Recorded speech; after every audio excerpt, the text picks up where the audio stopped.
Chapter 1378. Yundong is a country. Bumpkin, the young princess, raised her head and looked at Yundong again. Her eyes were filled with contempt.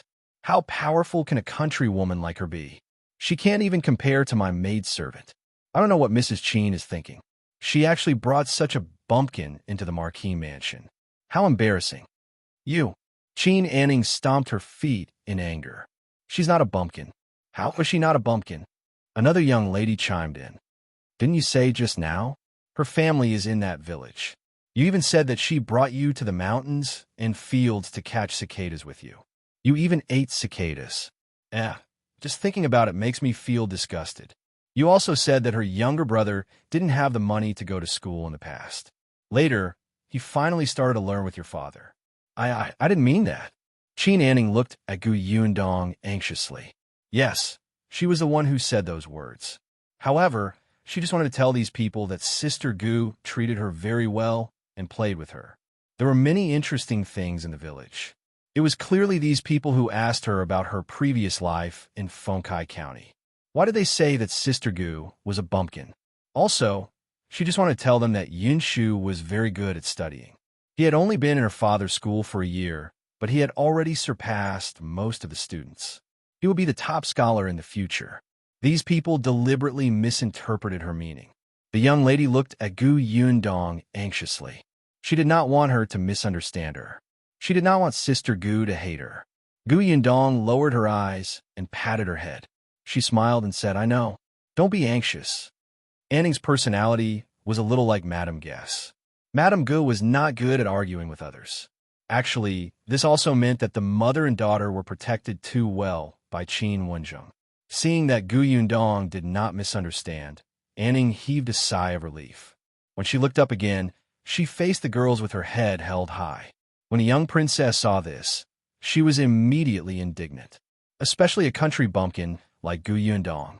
She did not even look at her when she ran over, as if she looked down on her. She was extremely displeased. Pointing at Yundong, she said, Qin Anning even said that you're amazing. Do you know how to play the zither, chess, calligraphy, and painting? How many books have you read? Do you know how to write poems and settle accounts? Yundong raised her eyebrows. They thought these were impressive. Yundong smiled. For some reason, the young princess in front of her felt a little terrified when she saw her smile. She was about to continue pressing when she heard Yundong's cold voice. You're asking me this? It means that you know everything, right? The young princess snorted. Of course. I've been studying since I was 3 years old. I know the zither, chess, calligraphy, and painting. I also know how to memorize poems and calculate accounts. I've also read a lot of books. She was 6 years old this year and had studied for 3 years. She thought that her results were not bad. After all, even the headmaster praised her for being smart. Yundong nodded slightly. You read a lot of books? She seized this point and asked, if that's the case, do you know the most basic knowledge? Of course, of course. The young princess felt an inexplicable panic. However, she was a dignified princess. How could she be afraid of a bumpkin?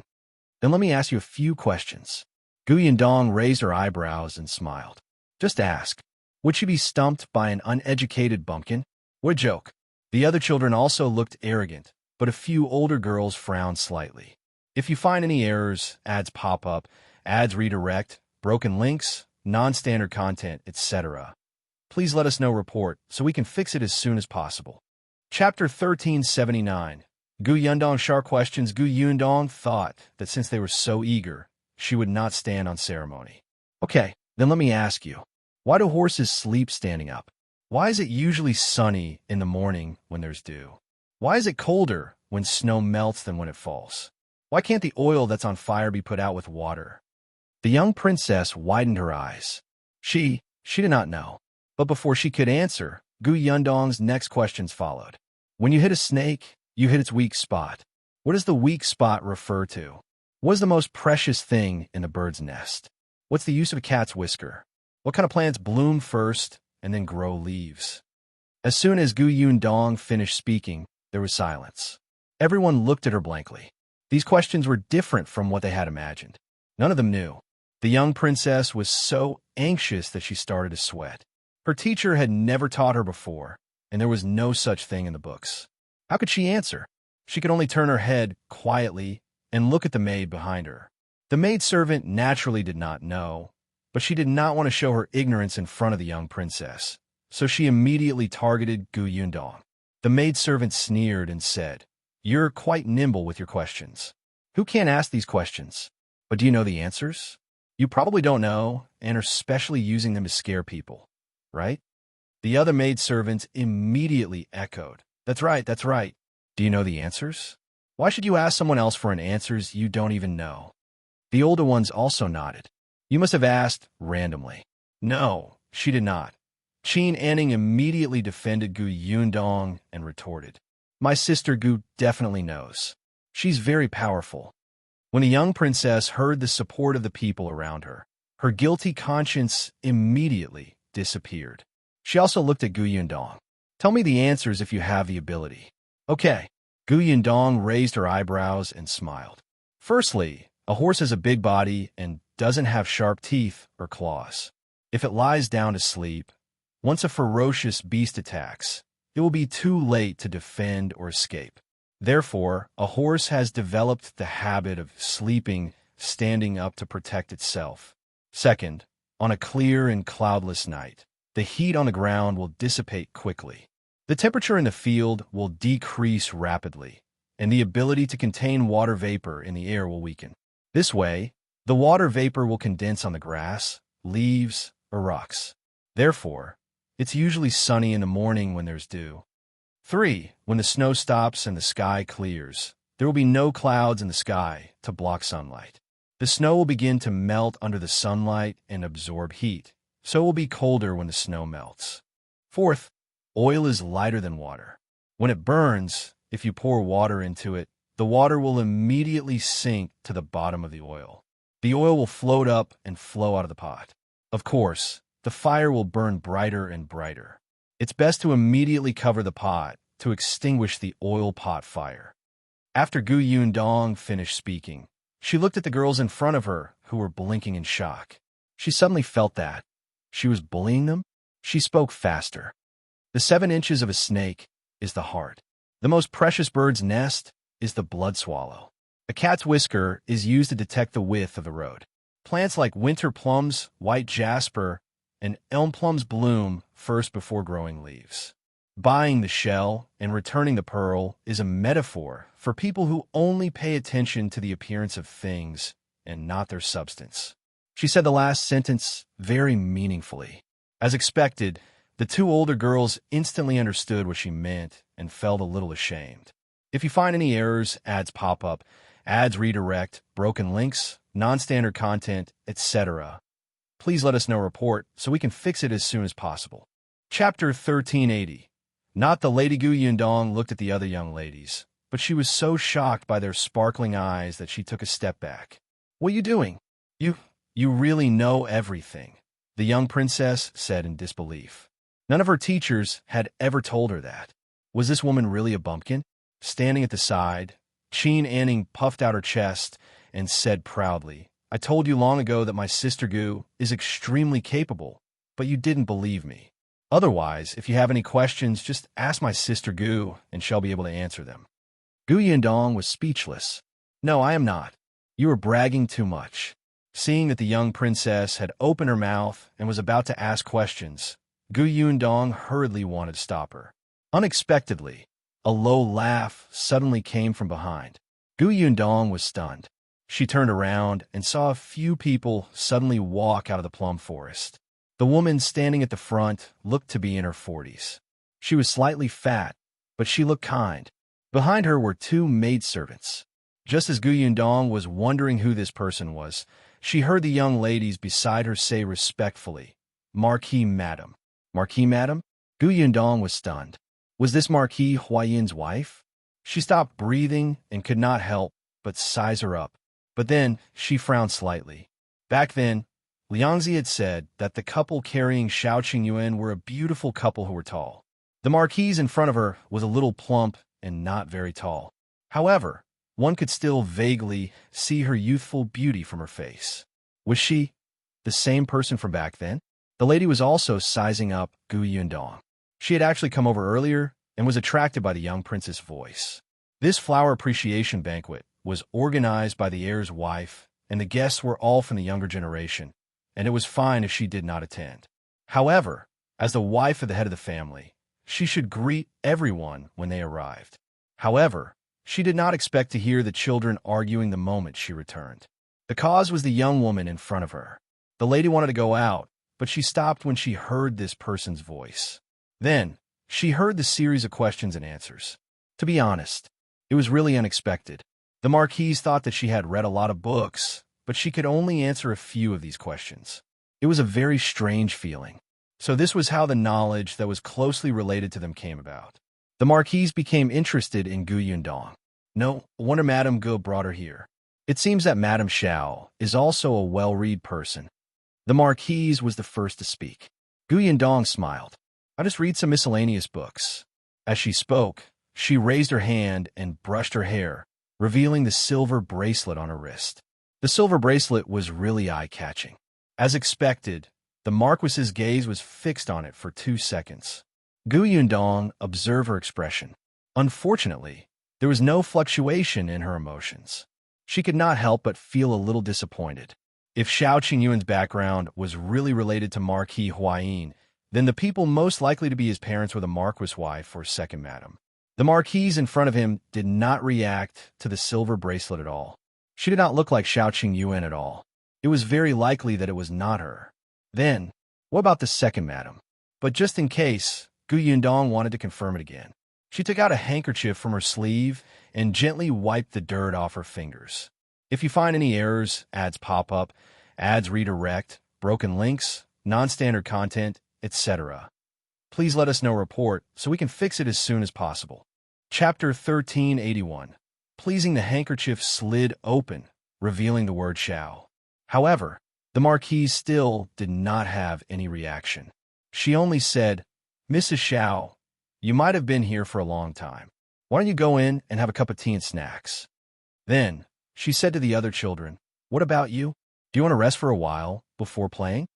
Everyone looked at the young princess. The young princess nodded and then looked at Gu Yundong.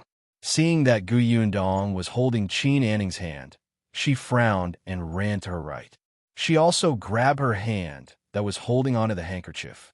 Gu Yundong, what are you doing? What happened? The little princess blushed slightly. She did not look at Gu Yundong and deliberately said with a straight face, let's go. Gu Yundong looked as if she had been struck by lightning. No, young princess, you were still calling me a bumpkin just now. Don't you feel uncomfortable holding my hand? The young prefect was not upset, but Qingyuan was. She wanted her not to hold her hand. This was her sister Gu. However, looking at the Marquise in front of her, she did not say anything. She only secretly glared at the young princess. On the other hand, the Marquise covered her mouth and laughed softly. Others might not know, but she knew very well. The young princess was the daughter of the royal prince, Zhiyan. Zhiyan was an arrogant person, and her daughter was very doted on. In any case, with him as her father, no one could bully her. Therefore, the young prince's personality was a little free to do whatever she wanted. When she could not stand Gu Yundong, she would scold her. Now that she realized that Gu Yundong had something that she liked, she could not help but get closer to him. Others did not know if this personality was good or bad. The Marquise sighed as she walked into the hall. When she turned around, she found that the children had all followed her in. Gu Yundong, who was surrounded in the middle, actually felt like the king of children. The Marquise wanted to laugh for a moment. Come sit. The Marquise got someone to serve tea and snacks for the children. She then asked Gu Yundong, what kind of books does Mrs. Shao usually read? Did this lady have to ask this? If she said that she only read storybooks, would she lead the children beside her astray? Hence, she took a sip of water and coughed lightly. I read everything.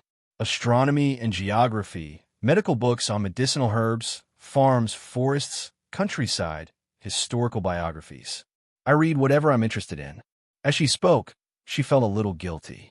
She lowered her head and continued to drink her tea. The Marquise was surprised. You really know a lot. When the other children heard this, They also tilted their heads and looked at her. So she knew so much because she had read so many books. However, they usually read poetry collections, scriptures, and memorized thousands of words. Thinking about it this way, their horizon seemed a little narrow. Gu Yundong saw that they were deep in thought and felt even more guilty. She quickly changed the topic, raised her head, and said, "By the way, it's rare to see Madam today." Yundong boldly asked for a gift for Madam. The Marquise was stunned. Not only her, but the others present were also stunned. The servant girl beside the young princess secretly rolled her eyes. The country bumpkin was indeed unruly. It was her first time meeting the Marquise, and the Marquise had only chatted with her for a while out of respect for her, but she was actually taking advantage of her. Just wait. Just because the Marquise was easy to talk to didn't mean she didn't have a temper. As expected, the smile on the Marquis's face faded a little, but she still asked kindly, "What gift?" If you find any errors, ads pop up, ads redirect, broken links, non-standard content, etc., please let us know report so we can fix it as soon as possible. Chapter 1382. She's so busy. Gu Yundong took out a piece of paper from his space. She handed the paper to the Marquise, who was stunned. She took it and looked at it. The drawing on the paper was very vivid, and there were some words on it. It looked a little strange. This is a flyer. It was the flyer for Shuana Prefecture's new tea pavilion. She had left a few behind when she was drawing them previously. She didn't have time to draw them in the capital, so she took one out and used it first. Fortunately, she tore off the piece with the address and date on it. In working with Annie Qin to open a milk tea shop in the capital to entertain nobles like the Marquise. The food and water in the shop are relatively new. I dare say that there's nothing similar in the capital. If the Marquise is free, why don't you go and take a look? It'll be very interesting. The Marquise looked surprised and lowered her head to look at the leaflet in her hand. Pearl milk tea, double-skin milk, croissants, fries, what are these? Gu Yundong smiled mysteriously. It's delicious. Madam will know when she comes. The Marquise smiled. You're still keeping a secret. That's right. The shop hasn't opened yet. When the renovation is done, Madam should come over to take a look, and you'll know what these are. When the time comes, bring old Madam, second Madam, and the heiress to experience it together. On the first day, there'll be a half-price discount. The Marquise was a little curious about something she had never heard or seen before, especially since the flyers seemed to be very tempting. She did not go out often, but it was fine for her to go occasionally. Moreover, this was a collaboration between Gu Yundong and Mrs. Qin. Even if it was for the sake of the Gu family, it was fine to make a trip. However, it's fine with old Madam. She doesn't like to move now and doesn't like to join in the fun. His second aunt can go and take a look. He'll call her later. All right, then he'll send a post to Madam. Madam, you can't refuse. Of course not. Gu Yundong was slightly satisfied. Although she had not seen second Madam today, she would find an opportunity. Seeing that they were almost done talking, the young princess quickly said, I'll go too. You can also give me an invitation. Gu Yundong lowered her head and thought for a moment. She naturally felt that she could not let go of the opportunity in front of him. All right, but you need an elder to take care of you. No problem. He'll still ask my cousin to bring me. Today, the young princess came to the Marquis mansion because her cousin had brought her over. After Gu Yundong finished speaking, she saw that the Marquise looked a little tired. She quickly got up and bade farewell, taking the children with her. When she went out, she realized that Madame Gu was looking for her outside. Gu Yundong hurriedly led Qin Anning over. Unexpectedly, after taking a few steps, she realized that the young princess had also followed her. Gu Yundong was speechless. She stopped in her tracks and looked at the little girl strangely. Only then did the little princess react. She blushed and snorted. I just want to remind you not to forget to send it to me when the time comes. After a pause, she continued, I will also invite you. Tell me the address, and I will treat you on my birthday. There's no need, right? A trace of fear flashed across Gu Yundong's face. She did not want to go to the Marquis mansion. That kind of place was restricted. She had to smile and bow when she saw someone. It was easy for something to happen, okay? Besides, She was actually very, very busy, really busy. If you find any errors, ads pop up, ads redirect, broken links, non-standard content, etc., please let us know report so we can fix it as soon as possible. Chapter 1383. What a coincidence seeing that she did not speak for a long time. The little princess became anxious. Why aren't you saying anything? Don't you want to come? Yundong had a headache and could only say, Princess, you heard it just now. I'm opening a shop. Then I'm very, very busy. I might not have time. How busy can a shop be? Can't you just keep the door open? Yundong was speechless. She wanted to cry. The corners of her mouth twitched, and she said, Of course it's not that simple. Look, when I open a shop, I first have to renovate the shop and recruit workers. When the workers are found, I have to teach them how to work and entertain customers. Later, I have to get ready for the opening event, prepare ingredients, and attract customers. Sometimes, I have to deal with others who come to find trouble with me. Things are piling up. I'm really too busy. The little princess' eyes widened as she listened. So it's so complicated. You're amazing. You actually know everything.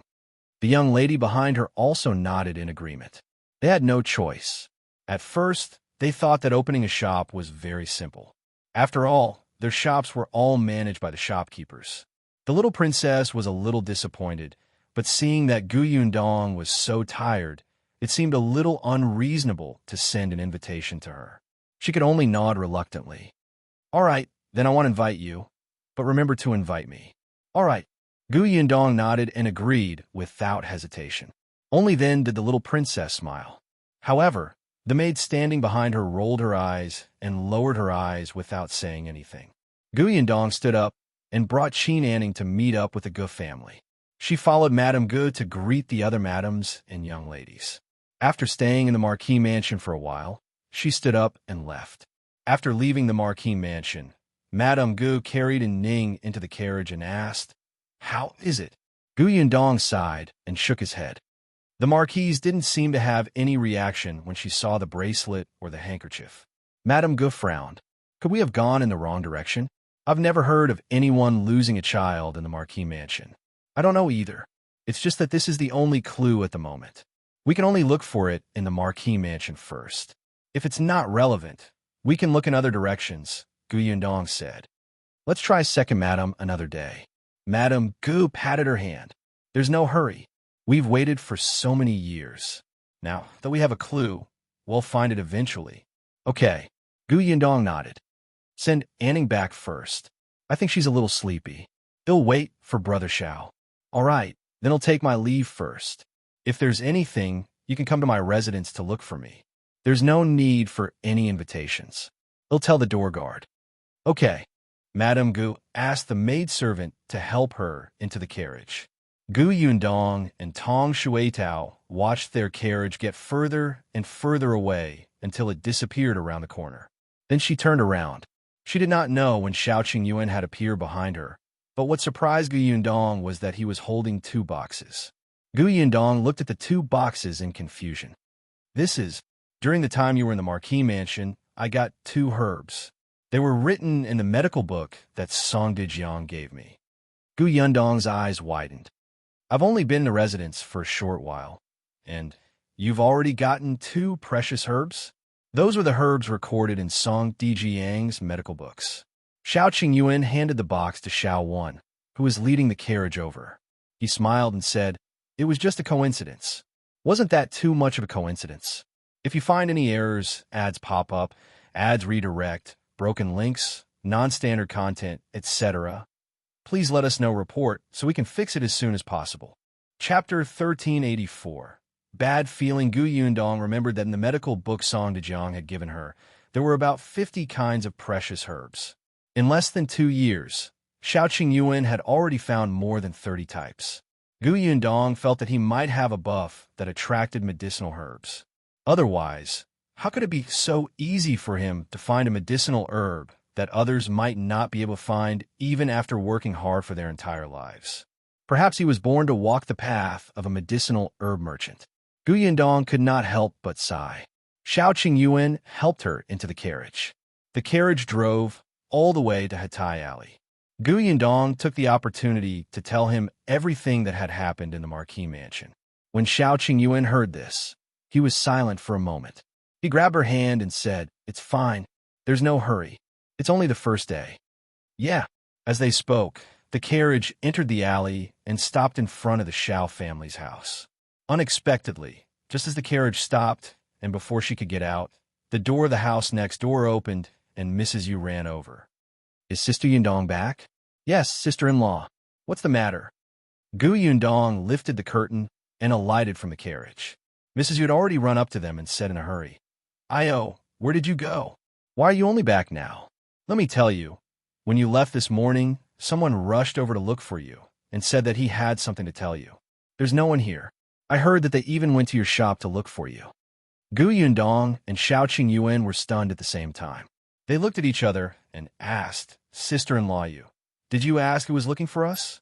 "I asked. He said his surname is Song. You two know each other." "Song? Song Zhiyan? You should know each other, right? He's a little old and so tall. He came in a carriage. He looked so anxious, as if someone was going to die." Mrs. Yu said, "He asked me to wait for you to come back and tell you that it's an urgent matter." A bad feeling flashed across Shao Qingyuan's heart. "Let's go to the Song residence." Gu Yundong quickly turned to Mrs. Yu and said, "We understand. We'll go over and take a look now."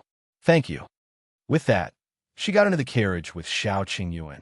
Shao Wan, who was about to open the door and remove the threshold, locked it again and sat in the shaft with Tong Shuitao. Mrs. Yu waved her hand and watched their carriage leave the alley.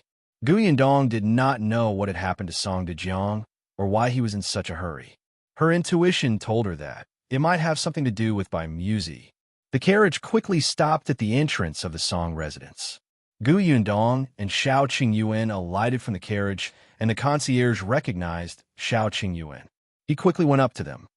"Young Master Shao, you're here." "Yes. Why is Imperial Physician Song looking for us?" The gatekeeper's eyes avoided them. He sighed and said, "You'll know when you come in." Then, he hurriedly led the way.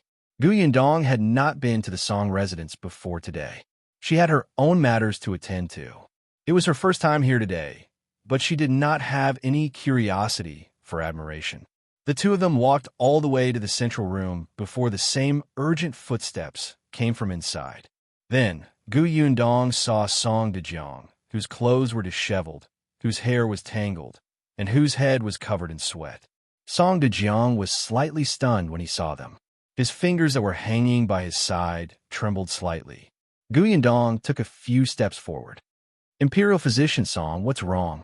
However, Song Zhiyan was too ashamed to see their expressions. He raised his hand and wiped his face ruthlessly. "If you find any errors, ads pop up, ads redirect, broken links, non-standard content, etc., please let us know report so we can fix it as soon as possible." Chapter 1385. I used by Muzi. Then, Gu Yundong and Shao Qingyuan saw the blood on his face. Song Zhiyan choked. "Yundong, I've let you down." "What happened?" Song Zhiyan raised his head. His eyes were bloodshot, and it was difficult for him to speak. After a long while, he said with difficulty, "Muzi is gone." Gu Yundong felt her head explode. He was stunned for a moment and could not help but take a step back. However, Shao Qingyuan suddenly stepped forward and grabbed Song Zhiyan's clothes. "What do you mean? What do you mean by Muzi is gone?" "Cough, cough." Song Zhiyan coughed uncomfortably. The servant beside him hurriedly came up to grab Shao Qingyuan's hand. "Young Master Shao, calm down and listen to old master first." Shao Qingyuan pushed the servant away and stared at Song Zhiyan sharply. "Tell me." Even though Song Zhiyan was feeling a little uncomfortable, he still said, "My martial nephew's old illness had relapsed, and he needed Muzi to save his life. I have no choice. I only had one stock with me, so I gave it to him to use first. I originally went to look for you to get your approval. Ahem, but you weren't around. My martial nephew couldn't wait any longer, so I could only." Song Zhiyan also felt very guilty. Other people's things were equally important to them. He had used them without permission, but he had no choice. He could not watch his martial nephew die just like that. He had no choice. Song Zhiyan closed his eyes. I know that I didn't do this right. I'll let you down. If you want to beat or scold me, it's up to you. He'll accept it. Shao Qingyuan suddenly clenched his fists and raised them high in the next moment. The servant beside him hurriedly rushed forward to stop him. Young Master Shao, don't be rash. Master is old. If you punch him, he will lose his life. Get lost. The servant did not dare to let go. Not only was young Master Shao strong, but he was also a martial artist. He turned his head and happened to see Gu Yundong. He hurriedly shouted, young Master Shao, look at your wife. At the mention of Gu Yundong, Shao Qingyuan finally calmed down. He let go of Song Zhiyan and turned to see Gu Yundong lowering his head in a daze. Shao Qingyuan quickly hugged her. Yundong, it's fine. If it's gone, we'll look for it. We'll find it eventually. Gu Yundong's mind was in a mess. She had listened to Song Zhiyang's words. However, she did not know what to do. It was not easy for her to obtain by Muzi. It had only been a few days, and he was gone just like that. Should he give Song Zhiyan a beating? So what if he did? Bai Muzi would not be able to return. Gu Yundong had a headache. He frowned in pain, and his face turned pale. Shao Qingyuan quickly picked her up and rushed to the guest room. Song Zhiyan was still standing at the same spot. As he watched the two of them walk away, his legs seemed to be filled with lead, and he could not move. His body was still in a mess, and he looked very disheveled. Previously, when he was treating his martial nephew, he was also fully focused and did not dare to slack off at all, afraid that his martial nephew's life would be lost in his hands. Now, she actually felt her legs go weak, and she slid to the ground. The servant at the side quickly supported him and sat him on a chair at the side. Master, Song Zhiyan waved his hand. I'm fine. He pointed in the direction where Shao Qingyuan had left. Follow them and see if they need anything. Yes. After the servant left, Song Zhiyan wiped his face again. The blood on his hand had already dried up, and his nose was filled with the smell of blood. If you find any errors, ads pop up, ads redirect, broken links, non-standard content, etc., please let us know report so we can fix it as soon as possible. Chapter 1386. Her mother has been waiting for a long time. Shao Qingyuan carried Gu Yundong and kicked open the door. After placing her on the bed, he frowned and looked at her worriedly. What's wrong? Are you feeling unwell? I'm fine. I just feel a little uncomfortable. Gu Yundong buried her head in his arms and said in a muffled voice, Why is it gone? It wasn't easy for us to get by Muzi, but it's gone just like that. It's okay. We'll look again. Gu Yundong hugged him tightly. We've been searching for nearly 2 years. It wasn't easy to find such a stock. I don't know how many more years it will take to find it. Her mother had been waiting for a long time. Gu Yundong hugged Shao Qingyuan even tighter. I really want to beat Song Zhiyan up. It'll beat him. After Shao Qingyuan finished speaking, he realized that Gu Yundong's grip on his waist had tightened. He sighed slightly and hugged her on his lap. If it's really uncomfortable, cry. He'll be here. He'll watch over you. I am. Gu Yundong had always been strong and rarely cried. However, at this moment, she felt her eyes sting. It was very difficult to find that by Muzi. Shao Qingyuan almost gave up his life for this medicine. He almost became someone's slave. He ran away for a clue. He had put in a lot of effort. It was not easy for him to find by Muzi. In the future, he would not secretly take risks without telling her. But now, they were back to square one. Her mother still had to wait. She had just had some hope, but it was gone. He'll write a letter later and ask my parents not to come. Her negative emotions reached their peak in an instant. Father and mother would be so disappointed. Shao Qingyuan took a deep breath and lowered his head to kiss her face. He'll write it. They won't blame you. Yes, Gu Yundong replied softly. Then, she closed her eyes and leaned into his arms without making another sound. Shao Qingyuan gently stroked her back until he felt her breathing gradually calm down. Then, he hugged her and lay down. Seeing this, the servant at the door quietly closed the door. He exhaled and left quietly. When he returned to the main courtyard, Song Zhiyan had already stood up. In the end, he went to wash his face, but his body was still messy. The servant reported, Young Master Shao and Madam are resting in the guest room. Song Zhiyan paused and nodded. Get Shao 1 and the rest to come in too. Arrange for them in the room next door. Then, he went in to see his martial nephew. The guy was still unconscious, but his expression was slightly better. Song Zhiyan sighed and asked the medicine boy to continue guarding the room while he returned to his room to rest. He had been tense since early in the morning. He was old, and after such a rescue, he felt like the world was spinning when he came back to his senses. However, he really could not fall asleep on the bed. It was not until the sky was about to darken that he slowly fell asleep. The next day, Song Zhiyan woke up early. He went to see his martial nephew first, who was still unconscious. However, he took her pulse. Her pulse had stabilized, and she was fine. Even his old illness had been treated, so it would not relapse. Song Zhiyan heaved a sigh of relief. After seeing them, he went to the courtyard and asked the servants, "Where are Shao, Qingyuan, and the rest?"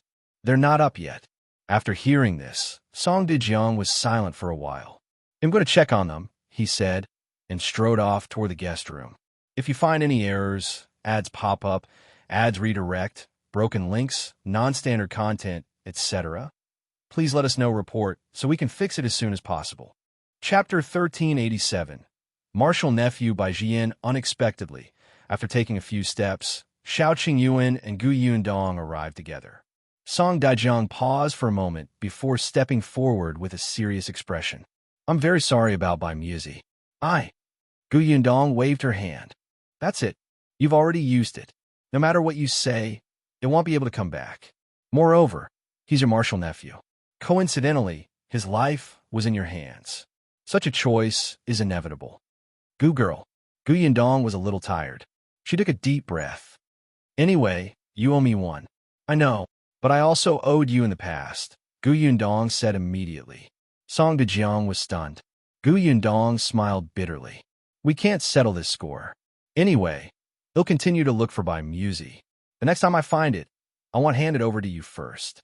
Also, you have to save my mother." "All right." Song Zhiyan did not know what to say. After a long time, he said one word. "I'm hungry. Let's eat first." Song Zhiyan hurriedly got someone to serve the food. The three people eating in the reception pavilion were very quiet. No one spoke again. This kind of thing seemed to be unnecessary, until a servant came to report, "Old master, young master Bai is awake." Song Zhiyan was stunned. He threw down his chopsticks and hurriedly ran away. Yundong pinched herself gently. "Young Master Bai? What's wrong?" Shao Qingyuan wiped her hands. When Song Zhiyan threw down his chopsticks just now, the porridge had splashed on the back of Yundong's hand. Yundong suddenly said, "Bai? Could young Master Bai be Bai Yang?" "Yes, Bai Yang's grandfather is Song Zhiyang's master." "It can't be." Yundong could not be bothered to eat and hurried over to take a look. If it was really that little guy.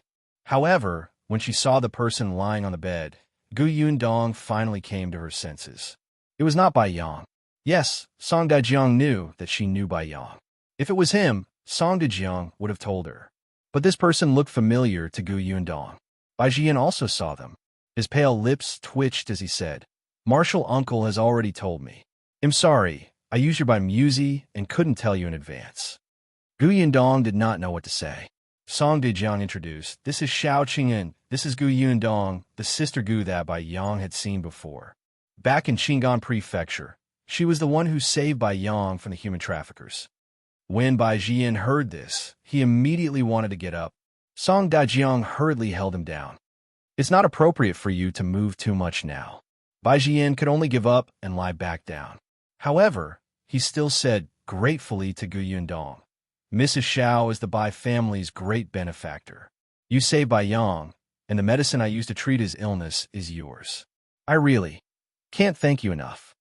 Yundong remembered. Wasn't this the brother Bai Yang was talking about? Yundong felt that every time she met him, he seemed to be terminally ill. Was he that miserable? For some reason, she actually felt some sympathy for him. However, Yundong still said, "Since you're a member of the Bai family, I heard from Bai Yang that the Bai family has 2 Muzis, right? If you're grateful, give me one later." "Of course. As long as we find the key to the jade door and open it, By Muzi will not be the only thing. There will also be a huge reward, Bai Zhiyan said solemnly. He could still make the decision to return by Muzi to Gu Yundong.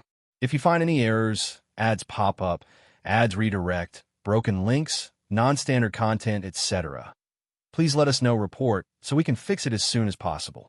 Chapter 1388. Who is Gao Feng looking for? Gu Yundong was slightly satisfied. Seeing how tired he looked, she did not want to disturb his rest. All right, then we'll leave first. Have a good rest. When I recover, I'll definitely visit again to thank you. Gu Yundong nodded. He was really polite.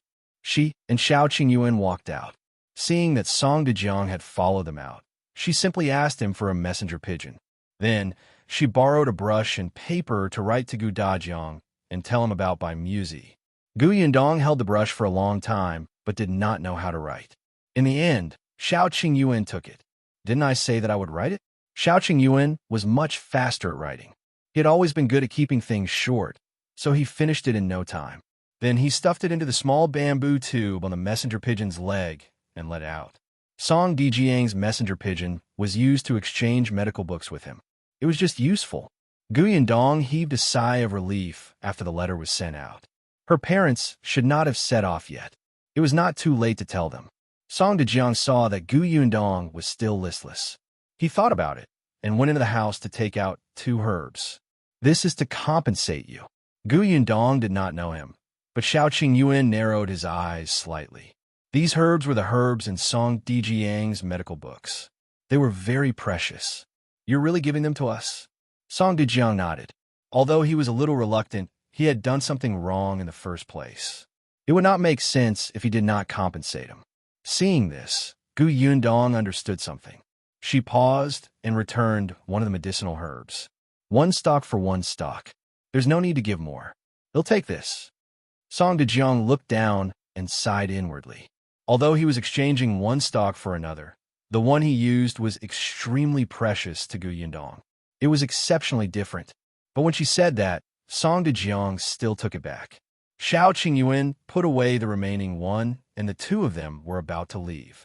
At this moment, the medicine boy rushed over and said that Bai Zhiyan's body temperature had risen again, and he asked Song Dejiang to hurry over and take a look. Song Dejiang hurried inside. Gu Yundong and Shao Qingyuan were about to leave, but they stopped when they heard this. After all, the man had used Bai Muzi, so they had to show some concern. Therefore, the 2 of them returned to their rooms. Song Dejiang felt Bai Zhiyan's pulse again and heaved a sigh of relief. Fortunately, this was a normal phenomenon. He turned around and saw Shao Qingyuan enter. He paused and looked at him, then at Bai Zhiyan. Suddenly, he said, "Come and take his pulse." Shao Qingyuan frowned slightly, but Bai Zhiyan understood. He immediately smiled and said, "This is a rare opportunity to learn. It's not easy to encounter my illness. Let's give it a try." Gu Yundong pushed him. Only then did Shao Qingyuan step forward and place his hand on his wrist. Bai Zhiyan looked at him for a moment and said, "I heard from Uncle Master that you're very talented in medicine." Cough, cough. If Gao Feng finds the key in the future and opens the jade door, there will be many lost books inside. You can take a look. Shao Qingyuan nodded and continued to take the pulse. Gu Yundong found it strange. Isn't Gao Feng looking for someone? He's looking for someone, and the key? The key is with that person. As long as we find the person, we will naturally find the key. Gu Yundong's eyes lit up. Last time, Brother Shao met Gao Feng. I think he went to the Shuana Prefecture. Who is he looking for? We live in the Shuana Prefecture. We might be able to help. Yes, there was strength in numbers. If they help find the person, they would have the key.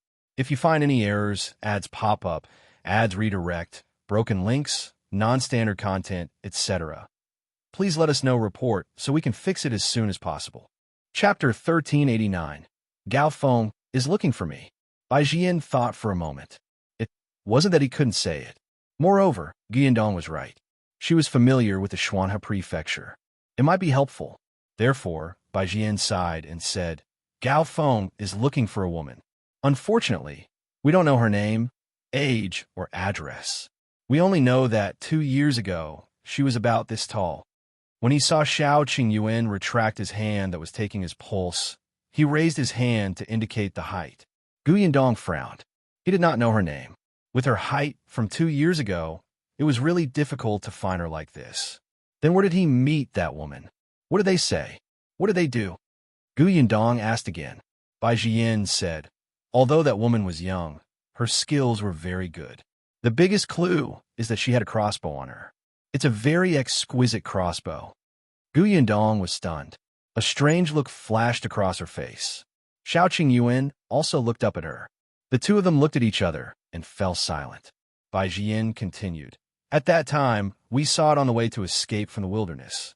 It was on the road between Yongning Prefecture and Qingyuan Prefecture. At that time, we encountered 2 bastards who wanted to take advantage of the night to harm Bai Yang and Bai Yu. That girl suddenly appeared and helped to deal with one of them with a crossbow. The other was dealt with by Gao Feng. That girl said that she realized that those 2 people had ill intentions, so she attacked. Gu Yundong widened her eyes in disbelief and looked at Bai Zhiyan in shock.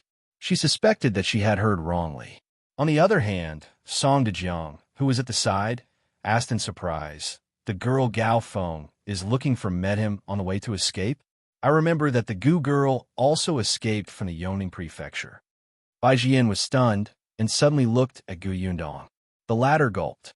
After a while, she asked uncertainly. After that, Gao Feng even gave that girl a bag of steamed buns and pancakes. Not long after the girl left, a carriage came into the village. You guys left in the middle of the night? Bai Zhiyan's breathing suddenly stopped, and he suddenly wanted to sit up. However, he got up too quickly and felt dizzy. He fell back hard. Fortunately, Shao Qingyuan was sitting on the edge of the bed. He quickly reached out to support her. Song Dejiang said anxiously, don't be agitated. Hurry up and lie down. Let's talk slowly. Bai Zhiyan took a while to calm down and suppress the pain. He closed his eyes and turned his head slightly. He looked straight at Gu Yundong. If I'm right, then this person is me. Gu Yundong took a deep breath. She also felt that it was a little magical. She had always known that Gao Feng was looking for someone. The last time she met Bai Yang in Qingyuan Prefecture, she had almost met Gao Feng. In the end, due to a free combination of factors, Gao Feng left Qingyuan Prefecture early. Later on the way to find his uncle, Shao Qingyuan also met Gao Feng. At that time, they had just come out of the Shuana Prefecture, and Gao Feng was on his way to the Shuana Prefecture. He had also missed her. Bai Zhiyan stared fixedly at Gu Yundong. His breathing quickened slightly. Yes, you're right. Gao Feng gave that girl a bag of steamed buns. We also left Tonggu village overnight. Was it really you? I don't know the name of the village, but I did experience this before. That was the first time I saw Gao Feng. Gu Yundong paused and suddenly frowned.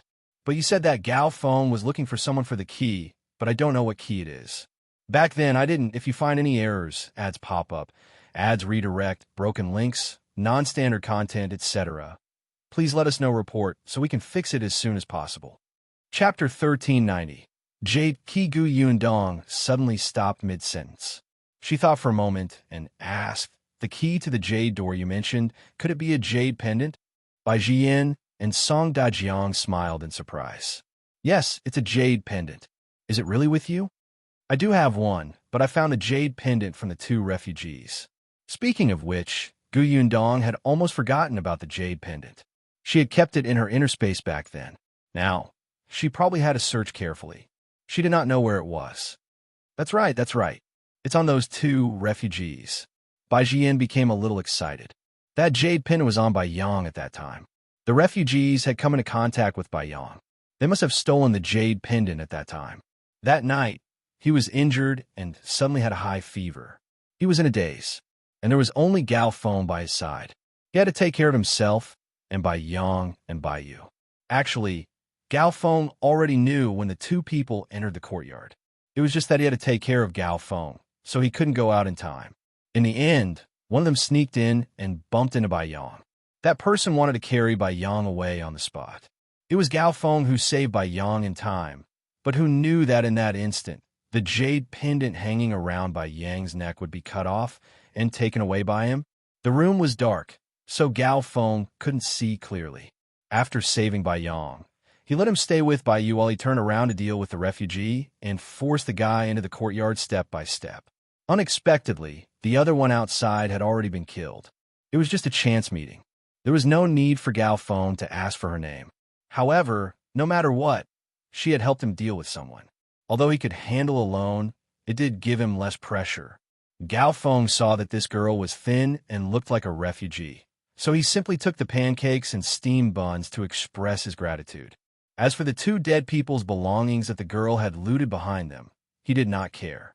Unexpectedly, the jade pendant entered this girl's pocket just like that. Gao Feng only realized that Bai Yang's jade pendant was missing a day after the carriage drove.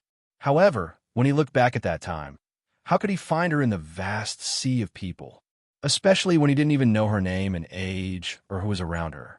It was as difficult as ascending to the heavens. However, this person was right in front of him. Bai Zhiyan slowly closed his eyes. He didn't even know what to say. Fate in this world was so wonderful. He looked at Yundong. Then, where's the jade pendant? It's... Yundong was about to say that she had it with her, but then she realized that something was wrong. Who would carry an unfamiliar jade pendant that they had found on a refugee with them? It was not like she did not have the money to buy one. Hence, Yundong changed her tone and said, "At home." "Which home?" "At the Hetai Alley in the capital, but I have to find it. I remember that when I packed my things, I put everything in a box. I don't know if I remember wrongly." Bai Zhiyan hurriedly became excited. "Then quickly look for it." Yundong immediately nodded. "All right, I'll go back now." In fact, how could she not be excited? If that jade pendant was really the key, she would be able to obtain by Muzi very soon. This sudden surprise made her a little impatient. Shao Qingyuan also stood up and said to the two of them, "Then we'll go back first. If you find any errors, ads pop up, ads redirect, broken links, non-standard content, etc., please let us know report so we can fix it as soon as possible." Chapter 1391. Where is your home? Seeing the two of them walk further and further away, Song de Zhiyan heaved a sigh of relief. It's rare that the jade pendant is still there. Yes, Bai Zhiyan also felt relieved. He had talked to Gao Feng before. Even if they found him, the jade pendant might not still be in her hands. After all, she was fleeing at that time. She might not have any silver on her along the way. Otherwise, why would she search for dead people's things? When she really could not survive, she might have pawned the jade pendant or sold it. At that time, it would be extremely difficult to find it again. However, Gao Feng had also said that the girl seemed to be quite capable at that time. She had such an exquisite crossbow on her, so she might not be desperate enough to become a jade pendant. Fortunately, the jade pendant was still there. Yundong and Shao Qingyuan did not even bring Tong Shuai out with them. They drove the carriage back to Hetai Alley. Mrs. Yu, who was at the door, was about to greet them when she saw them return. Unexpectedly, Yundong jumped down from the carriage and rushed into the courtyard. On the other hand, Shao Qingyuan was still standing beside the carriage. However, Mrs. Yu was a little afraid of him. In the end, she did not greet him and only stuck her head out to look at the courtyard next door. Sure enough, Yundong came out after a while. When she saw Mrs. Yu, she waved her hand. "Hello, sister-in-law." "Hello." "Hello." Then she watched helplessly as the carriage moved off again. "Why are you in such a hurry? What happened?" She shook her head and returned to her courtyard. Yundong sat in the carriage, holding the jade pendant in her hand. She did not speak for a long time. After a long time, she lifted the curtain and looked at Shao Qingyuan on a shaft. She pursed her lips and hesitated. Shao Qingyuan turned to look at her and suddenly smiled. "Let's talk about it when you want to." Yundong lowered her head slightly. Others might not know if the jade pendant was in the box, but as the person beside her, how could Shao Qingyuan not know? When they came to the capital, they didn't bring many things with them. Who would bring such an insignificant jade pendant? Yundong had almost forgotten where it was. She had rummaged through her space for a long time before finding it.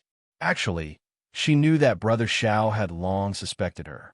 She had already made it very obvious several times in front of him. How could a smart person like him not feel anything? However, he did not ask anything.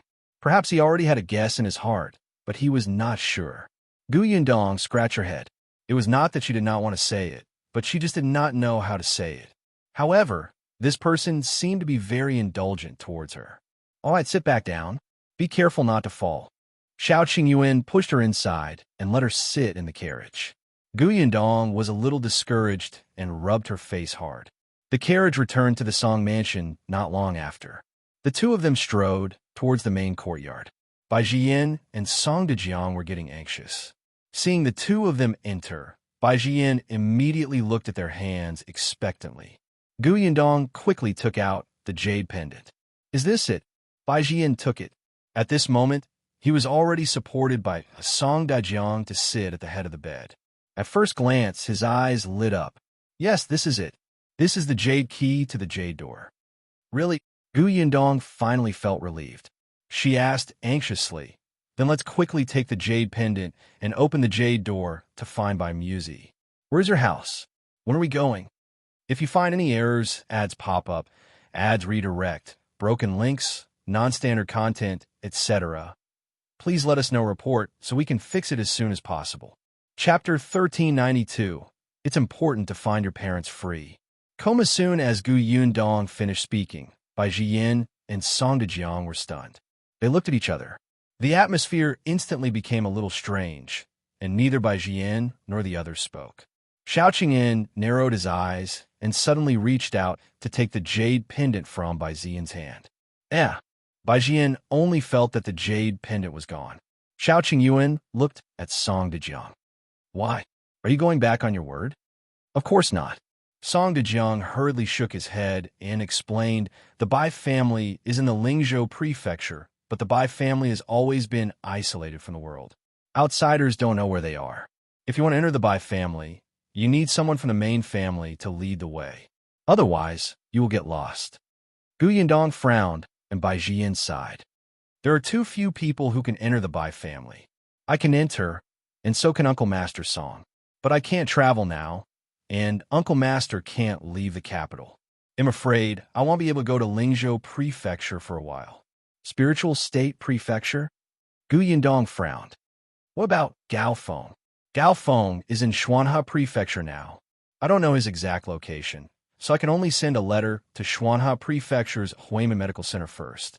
After Gao Feng reads the letter, he will rush back. Bai Zhiyan knew that she was anxious, but he still said, Why don't you wait a little longer? At most a month. When I recover, I will personally bring you to the Bai family. Although the Bai family had never allowed outsiders to enter, Shao Qingyuan and his wife had done the Bai family a great favor. Be it saving Bai Yang or using their Bai Muzi, the Bai family would remember this favor and compensate them. Bai Zhiyan looked at Shao Qingyuan. This man was very talented. If he could receive guidance from his grandfather, it would be the best repayment. Gu Yundong was silent for a moment before finally nodding. Okay. She glanced at the jade pendant in Shao Qingyuan's hand. But this jade pendant is temporarily in our custody. Although Bai Zhiyan felt that it was inappropriate, he also knew that Gu Yundong no longer trusted them because of Bai Muzi. Hence, he finally nodded and said, This jade pendant is now the only key to the jade door. If it's gone, then Bai Muzi. Don't worry. I care about Bai Muzi more than you do. Therefore, I will definitely take good care of this jade pendant. I definitely won't lose it. That's good. Bai Zhiyan looked at the jade pendant reluctantly and finally retracted his gaze. He was a little tired. The fluctuation of emotions just now made his body temperature rise again. Gu Yundong hoped that he would recover as soon as possible, so she immediately pulled Shao Qingyuan away. The two of them left the Song residence and got into the carriage. Shao Qingyuan asked her, Aren't you in a hurry? Gu Yundong smiled. Of course I'm in a hurry. But as you said, we have to do things one by one. Since we're in the capital, we should settle the things here first. It's very important to find your parents. Shao Qingyuan reached out and hugged her. I'm fine, but I'm related. Gu Yundong actually knew that ever since Shao Qingyuan realized that his parents doted on him, his emotions had been a little unstable. Although he did not say anything, he yearned for it in his heart. Shao Qingyuan sighed slightly and hugged her even tighter. When they got home, Gu Yundong put the jade pendant away and hid it back in her space. Since they were going to the prefecture of Spirit State after Zhiyan recovered from his illness, they had to move faster in the capital. The renovation of the shop was handed over to Carpenter Pang and his disciple. Yundong did not know how it was going, but he planned to go and take a look tomorrow. If you find any errors, ads pop up, ads redirect, broken links, non-standard content, etc., please let us know report so we can fix it as soon as possible. Chapter 1393. Recruiting next. It was time to recruit. Yundong felt a headache coming on when he thought of the female shopkeeper he needed. Unexpectedly, Shao Qingyuan said, "It's actually not difficult to find a female shopkeeper who's literate and knows the rules while facing the madams and misses of the aristocratic families." Yundong's eyes lit up. "You have a candidate?" There are many grannies from the palace who leave the palace to retire when they're old. Actually, they're very good at this. Yundong was stunned. Yes, Madame Chiu of Shuana Manor. Although she was not from the palace, she was still a nanny. Some of the grannies in the palace used to serve nobles. Those who could survive until they left the palace were all slick people. Except, where can I find a nanny like that? Qin residence. Yundong was puzzled. It was obvious that Shao Qingyuan knew more about this. When the emperor rewarded Qin Wenzheng's residence, he also bestowed servants to the Qin residence. One of them was a nanny. Yes, I heard about it when I was in the palace. Since there was a nanny in the Qin residence, she must have known a nanny who had left the palace. Yundong's eyes lit up. She planned to visit the Qin family tomorrow after going to the shop. In addition to this, they also wanted to buy people. Not only in the shop, but also at home. There were only the four of them at home now. Yundong usually brought Tong Shueitao along when she went out, and Shao Qingyuan would also bring Shao along. There was always a need for an old maid or a guard at home. The next time they encountered a situation where Song Dejiang came to look for them but couldn't find them, someone would come to inform them. She had been busy for the past few days. Now it was time to organize it. The next day, Yundong brought Tong Shueitao to the shop to check on the situation. Shao Qingyuan and Shao went to the brokers. When he arrived at the shop, he saw Carpenter Pang busying himself with his two disciples. The counter was already done, and more than half of the tables and stools in the shop in front had been made. Yundong touched them. They were very sturdy and did not hurt. Indeed, the quality was good. Carpenter Pang wiped his sweat and came over. "Boss, I've already found a craftsman to remove the two walls in the backyard yesterday. They're being repaired now. Do you want to take a look? Let's go take a look." Yundong immediately went to the backyard. The craftsman was hired by Carpenter Pang. Yundong handed over the renovation to him. It was up to him to find any helpers. The backyard was a little chaotic. Yundong walked around and came back, letting them continue with their work. Then he took a brush and paper and started writing. Carpenter Pang was puzzled. "Boss, do you think there's anything else that needs to be changed?" "Oh no, I'm just writing a recruitment notice and posting it outside. I plan to recruit a few female workers. Isn't the shop in need of manpower?" Although they had to buy people, it was impossible for all the employees in the shop to be bought. As long as it was one of their own in the kitchen, the waiters in the hall could be found outside. Female workers? Carpenter Pang thought for a moment and suddenly asked, "Do you have any requirements?" Clean and tidy. It's best if the person who likes to smile and is slightly tall. She has a gentle personality and is hardworking. She also has to be literate. With this calculation, it seemed like she had a lot of requirements. Carpenter Pang was also surprised. This request was more than just a lot. It would probably be difficult to find someone who could read. But Yundong still wrote the notice and pasted it at the door. Before she left, she instructed Carpenter Pang, "If anyone comes to inquire, help me introduce the shop." "All right, boss." Yundong left. As soon as she left, someone who had been staring at the shop came forward and squinted at the words written on the notice. If you find any errors, ads pop up, ads redirect, broken links, non-standard content, etc., please let us know report so we can fix it as soon as possible. Chapter 1394. The shop recruits different workers after reading the notice carefully from top to bottom. The person knew what to do and turned to leave. Carpenter Pang originally wanted to come out and ask, but he didn't expect to only see his back. That person quickly left Jinlan Street. Not long after, he appeared in a restaurant. He looked left and right. When he saw the person in the corner, he hurriedly ran over. "Young master, there's a situation in the shop on Jinlan Street." Tang Qijing was eating. When he heard this, he quickly swallowed the fish in his mouth and took a sip of water. He asked, "What's the situation?" "Then the shop is going to recruit." Tang Qijing frowned when he heard that. He was a little disinterested. "So be it. What's so strange about that? Since Shao Qingyuan's shop is about to open, isn't it normal to find a couple of assistants? I want you to keep an eye on Shao Qingyuan. You don't have to report these unimportant matters to me." "No, young master. That shop hires different workers." "Different in what way?" "Shao Qingyuan's shop hires female shop assistants." The servant couldn't help but raise his voice. What? However, two puzzled voices followed. Not only Tang Qijing, but there was also a familiar voice behind. Tang Qijing was stunned and looked up. When he saw who it was, he hurriedly stood up and almost knocked over the chair behind him. However, he couldn't care less. A smile instantly appeared on his face as he said obsequiously, "Your Highness, why are you here?"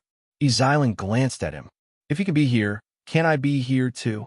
Tang Qijing shook his head again and again. "Of course you can. You can go anywhere in the capital, sir." Zhiyan snorted and quickly averted his gaze to look at the servant standing behind Tang Qijing. "You, repeat what you said just now." The servant trembled and was a little confused. What did he just say? Oh, right. He remembered.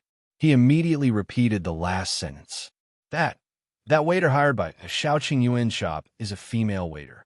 Zhiyan narrowed his eyes. Shao Qingyuan? Shao Qingyuan came to the capital? Tang Qijing replied softly, "Yes, I think so." Zhiyan's dissatisfied gaze instantly landed on him. "When did this happen? Why didn't you tell me?"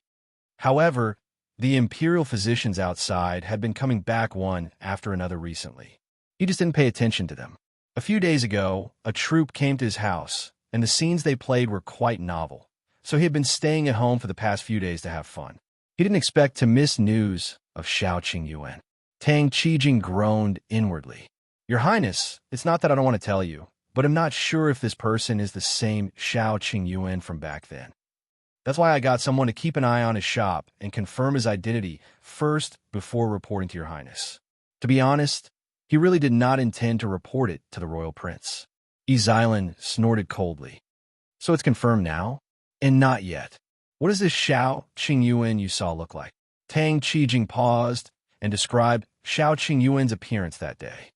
"He's tall and big, but his face is a little cold. He doesn't look easy to get along with." Zhiyan's eyes turned cold. "It's him. He didn't expect to see him again so soon. If you find any errors, ads pop up, ads redirect, broken links, non-standard content, etc., please let us know report so we can fix it as soon as possible." Chapter 1395, Grudge with Shao Qingyuan. Zhiyan looked down on Shao Qingyuan. He was just a brat from the countryside. This guy had not even grown his hair, yet he dared to boast shamelessly that he had a way to prevent smallpox. What a joke. Even the capital of the Imperial Hospital couldn't cure this incurable disease that had lasted for thousands of years. Even the old divine doctor of the Bai family didn't say that he could do it. He, who couldn't even take her pulse, actually said that he could solve it. However, the emperor's cousin agreed and even let the second prince test it out himself. This was simply ridiculous. Too ridiculous. The royal bloodline had a noble status. How could they let a brat who came from nowhere do whatever he wanted? Zhiyan disliked Shao Qingyuan because of this. When he heard that Shao Qingyuan was looking for by Muzi, he immediately got someone to spread the news that he had it. He did not expect Shao Qingyuan to agree to be his slave without thinking. This was the first time Zhiyan had spoken to him face to face. How should he put it? Shao Qingyuan was different from the obsequious bumpkin he had imagined. He was also different from some servants who flattered him. Shao Qingyuan was not afraid of him. With his aura, people would believe that he was a descendant of a noble family. For a moment, Zhiyan felt as if he was being unreasonable. He instantly lost the desire to tease him. He casually said that he was joking and asked someone to send him away. Unexpectedly, Shao Qingyuan suddenly went crazy and wanted to beat him up. F***CK, this bastard. He was a royal prince. How could he be beaten up by a bumpkin? Wasn't he just using by Muzi to deceive him? As a royal prince, he was giving the guy face by putting in so much effort to fool him. Did he really think he was a nobody? There were many guards in the mansion, so Zhiyan was not hurt at all. Zhiyan was smug. He had wanted to ridicule Shao Qingyuan, who had been caught, but he did not expect to meet his fierce gaze. Zhiyan felt guilty for a moment when he met his gaze. But he was a royal prince. If he didn't break the guy's legs when the guy wanted to hit him, where would he put his face? However, just as he was about to attack, Shao Qingyuan took out the fish talisman. Zhiyan held her breath. He could deal with Shao Qingyuan, who had no status, but he couldn't touch Shao Qingyuan, who had the fish talisman. Zhiyan could only let him go. However, the emperor's cousin found out about this and summoned him to the palace to scold him. Zhiyan was unhappy, but he couldn't find trouble with Shao Qingyuan anymore. He even had to apologize to him respectfully. Even now, he still remembered this grievance deeply in his heart. Now that he had finally heard news of Shao Qingyuan, he had to vent his anger. Besides, what did he just hear? Zhiyan looked at the servant again. You said that Shao Qingyuan opened a shop? And the shop even recruits female workers? Yes, your highness. Zhiyan raised his hand to touch his chin and narrowed his eyes. After a while, he said to Tang Qijing, let's go. Bring me to see where that shop is. Tang Qijing's heart was filled with sorrow. He really did not want to get involved in these things. He couldn't afford to offend the royal prince. The Shao Qingyuan he saw last time didn't seem to be someone to be trifled with either. Otherwise, why would even the royal prince suffer? However, in front of the royal prince, Tang Qijing had no room to refuse. He could only smile and nod. He threw the money to pay the bill and walked out of the restaurant with Zhiyan. If you find any errors, ads pop up, ads redirect, broken links, non-standard content, etc., please let us know report so we can fix it as soon as possible. Chapter 1396. Candidate Tang Qijing quickly brought Zhiyan to Jinlan Street. This place was not far from Jinlan Street, and they arrived not long after. Standing opposite number 86, Tang Qijing pointed at the shop that was being renovated. That's the one. It's quite big. Zhiyan nodded. It's indeed quite big. Is Shao Qingyuan going to open a medical center? As he spoke, he snorted coldly. In the past, he wasn't even a doctor. The cowpox vaccination method made him completely popular. However, why did he recruit female workers? Zhiyan looked at the notice posted at the door. At this moment, there were already a few people looking at it. He pointed to a guard behind him. Go, take off that piece of paper and let me take a look. Yes. The guard quickly walked over and dispersed the onlookers. He tore off the paper. Carpenter Pang was busy and didn't notice. The guard had already handed the notice to Zhiyan. The latter looked at the words written on it. It's best if he's sweet-looking, eloquent, and literate. Is he recruiting workers or choosing a wife? Tang Qijing hurriedly said, maybe he's doing that dirty thing in the name of recruiting workers. Zhiyan thought so too. Although Shao Qingyuan looked as cold as ice and didn't get close to women, most people with dirty thoughts were hypocrites. Shao Qingyuan might be one of them. In any case, Zhiyan was not stingy with his malicious guesses about Shao Qingyuan. Looking at the notice in his hand, Zhiyan narrowed his eyes slightly. He suddenly had an idea and instructed the guards behind him. Then, he left without looking back. Tang Qijing did not hear him clearly. Seeing that the royal prince had left, he quickly followed. The guard pasted the notice back to its original position and walked in another direction. Yundong did not know that she would attract such a person after putting up the notice. After she left the shop, she went straight to the Qin residence. This time, it was much easier to meet the Gu family. Since she was cooperating with the Gu family to open a shop, Yundong went straight to the point. After Madame Gu knew why she was here, she immediately called Nanny Lu over. Nanny Lu was bestowed by the emperor. Granny Lu was shocked to learn that Yundong and Madame Gu were going to open a shop that specialized in serving rich madams and young ladies. They also wanted to hire a capable female shopkeeper. They could even open such a shop? However, she came from the palace and was knowledgeable. She quickly thought of the key point. There were not many things in the palace, but women gathered together. It seemed to be easier to earn women's money. Nanny Lu quickly began to think about the candidates. Not long after, she thought of something. If that's the case, I really have a suitable candidate. Who? Nanny Xia, who used to serve Imperial Concubine Gao. Madame Ge was puzzled. Concubine Gao. Madame Ge vaguely felt that this name sounded familiar.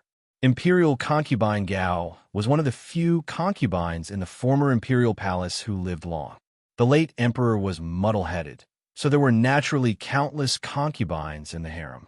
As long as they were beautiful, many of them were included in his harem.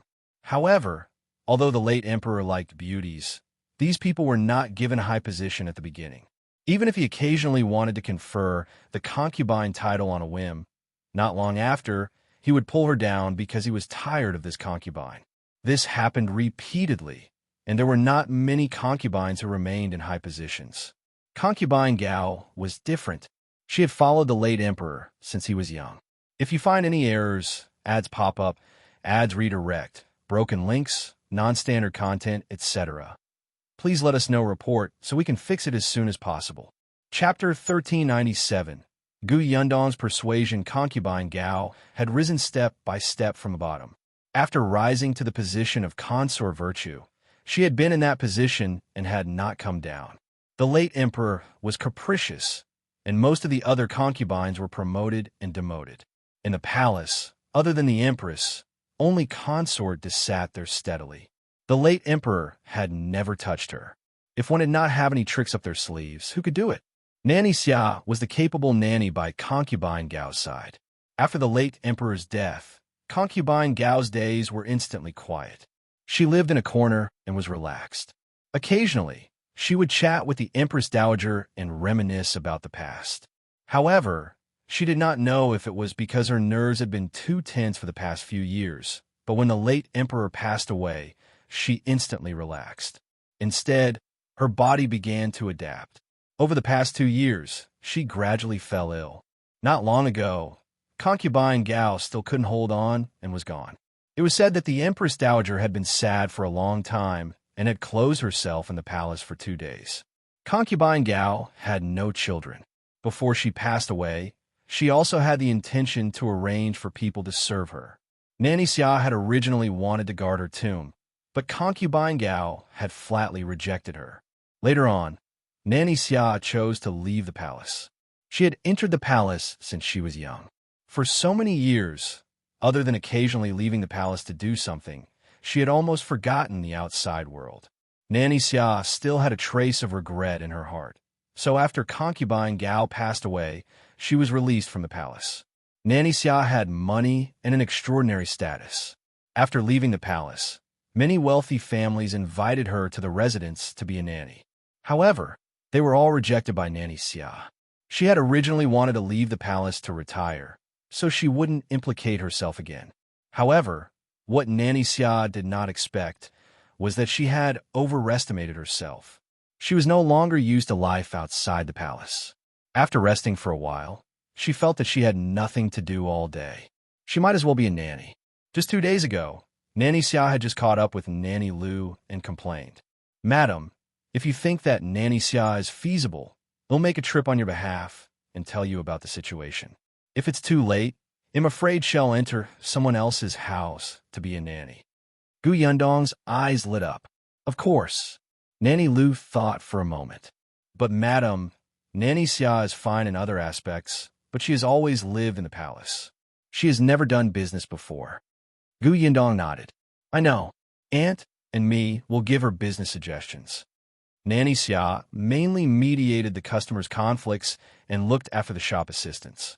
With Nanny Xia's ability, she should be able to easily resolve the other small problems. As for business, she would make a plan and point out the direction. Even if she was not in the capital, there was still Madame Xia. It was enough. Nanny Lu was relieved to hear that. She immediately brought Gu Yundong and Madame Ge to Nanny Xia's residence. If she hadn't arrived in time, Nanny Xia might have really been invited away. When she heard that Gu Yundong wanted her to be a female shopkeeper, Nanny Xia refused at first. She was not familiar with business, and she had never thought of being a female shopkeeper. Seeing this, Gu Yundong smiled and said, Nanny Xia, don't be in a hurry to refuse. Now that you have nothing to do, why don't you get to know our shop first? I'm recruiting female workers tomorrow. If Nanny Xia is free, why don't you go and watch the show? Nanny Xia was stunned. Nanny Lu also persuaded her, so she agreed. If you find any errors, ads pop up, ads redirect, broken links, non-standard content, etc., please let us know report so we can fix it as soon as possible. Chapter 1398. Newly bought servants. It was already very late when Gu Yundong came out of Nanny Xia's house. She bade farewell to Madame Gu and brought Tong Shuitao home. Shao Qingyuan had already returned. Other than him and Shao, there were 6 people standing at home. They were servants that Shao Qingyuan had bought from the brokerage today. There were 2 older people. They were a couple with the surname Tian. Uncle Tian, Aunt Tian, and their son was called Tian Zhuang. From now on, Uncle Tian would be the gatekeeper. Auntie Tian would help wash clothes and cook at home, and Tian Zhuang would help Shao Qingyuan. The other 3 were all women. 2 of them were about 30 years old, and one was about the same age as Tong Shuidao. These 3 were prepared for the shop. One of the older women was surnamed Zhou, and the other was surnamed Chun. The young girl was called Zhuo Wenxiang. They looked honest and clean. After Gu Yundong saw them, she left them to their work. The 6 of them immediately went to work. They were quiet and diligent. Gu Yundong then returned to his room with Shao Qingyuan and told him about Nanny Xia. Shao Qingyuan said, Nanny Xia didn't reject me outright, which means that she's actually curious. In less than 2 days, you can convince her. That's what I thought. Gu Yundong was actually not too worried about Nanny Xia. Instead, she was worried that it would be difficult to recruit people. Let's not talk about anything else. It doesn't seem easy to be literate. Shao Qingyuan poured her a cup of hot tea. Not necessarily. The capital is under the emperor. Compared to the Shuana prefecture, there are more literate women. That made sense, but Gu Yundong was still worried that no one would come to apply for the job tomorrow. However, the next day, she still woke up early to freshen up. She picked up Nanny Xia in high spirits and went to the shop on Jinlan Street. The few of them had just arrived outside the shop when they saw a lot of people surrounding the door. Gu Yundong was shocked and hurried forward. Only then did she realize that everyone was looking at the notice posted at the door. Some people were even surrounding Carpenter Pang and asking questions. Is what this notice says true? Is it really recruiting workers? But why female workers? That's right. What kind of business is this shop of yours? It can't be some indecent place, right? Someone burst into laughter and said disdainfully, You can't do that kind of business on this street. Ha! Gu Yundong frowned fiercely. She heard Carpenter Pang's anxious voice. No, you've misunderstood. This shop is a serious business, and the customers are all women, so the boss recruits female workers. The customers are all women? Don't joke. How can there be such a shop? Even the silver shop that sells gold and silver jewelry won't stop men from entering, right? I think the owner of this shop might be doing something shameful. The Ding family next door thought that this place hires embroiderers. They even said that they wanted their daughter to try it. I think it's better to forget it. I'm worried about such a strange shop. Besides, the embroiderer should be in the job description if it's desired. Who would write female workers? Don't you think so? The corners of Gu Yundong's mouth twitched. She turned around and saw Nanny Xia coming over and looking at him with a faint smile. Gu Yundong broke out in a cold sweat. Just as she was about to speak, she saw a pretty girl walk over and say to the people around the door, Sorry, can you make way? I want to go in. If you find any errors, ads pop up, ads redirect, broken links, non-standard content, etc., please let us know report so we can fix it as soon as possible. Chapter 1399. She's the boss? Gu Yundong paused slightly when she heard this voice. The girl walked directly to Carpenter Pang and asked, I want to register. May I know where your boss is? Carpenter Pang heaved a sigh of relief and quickly said, The owner will be here at 7 in the morning. Miss, come in and wait. After a pause, he quickly added, Miss, don't worry. The owner is also a woman. As soon as she said this, Gu Yundong saw the girl relax slightly. It was obvious that she was a little nervous just now. She mustered her courage to walk forward. Gu Yundong turned her head, but from the corner of her eyes, she suddenly saw Nanny Xia's surprised expression. "What is it?" Nanny Xia smiled and shook her head, not saying anything. Gu Yundong shrugged and retracted her gaze.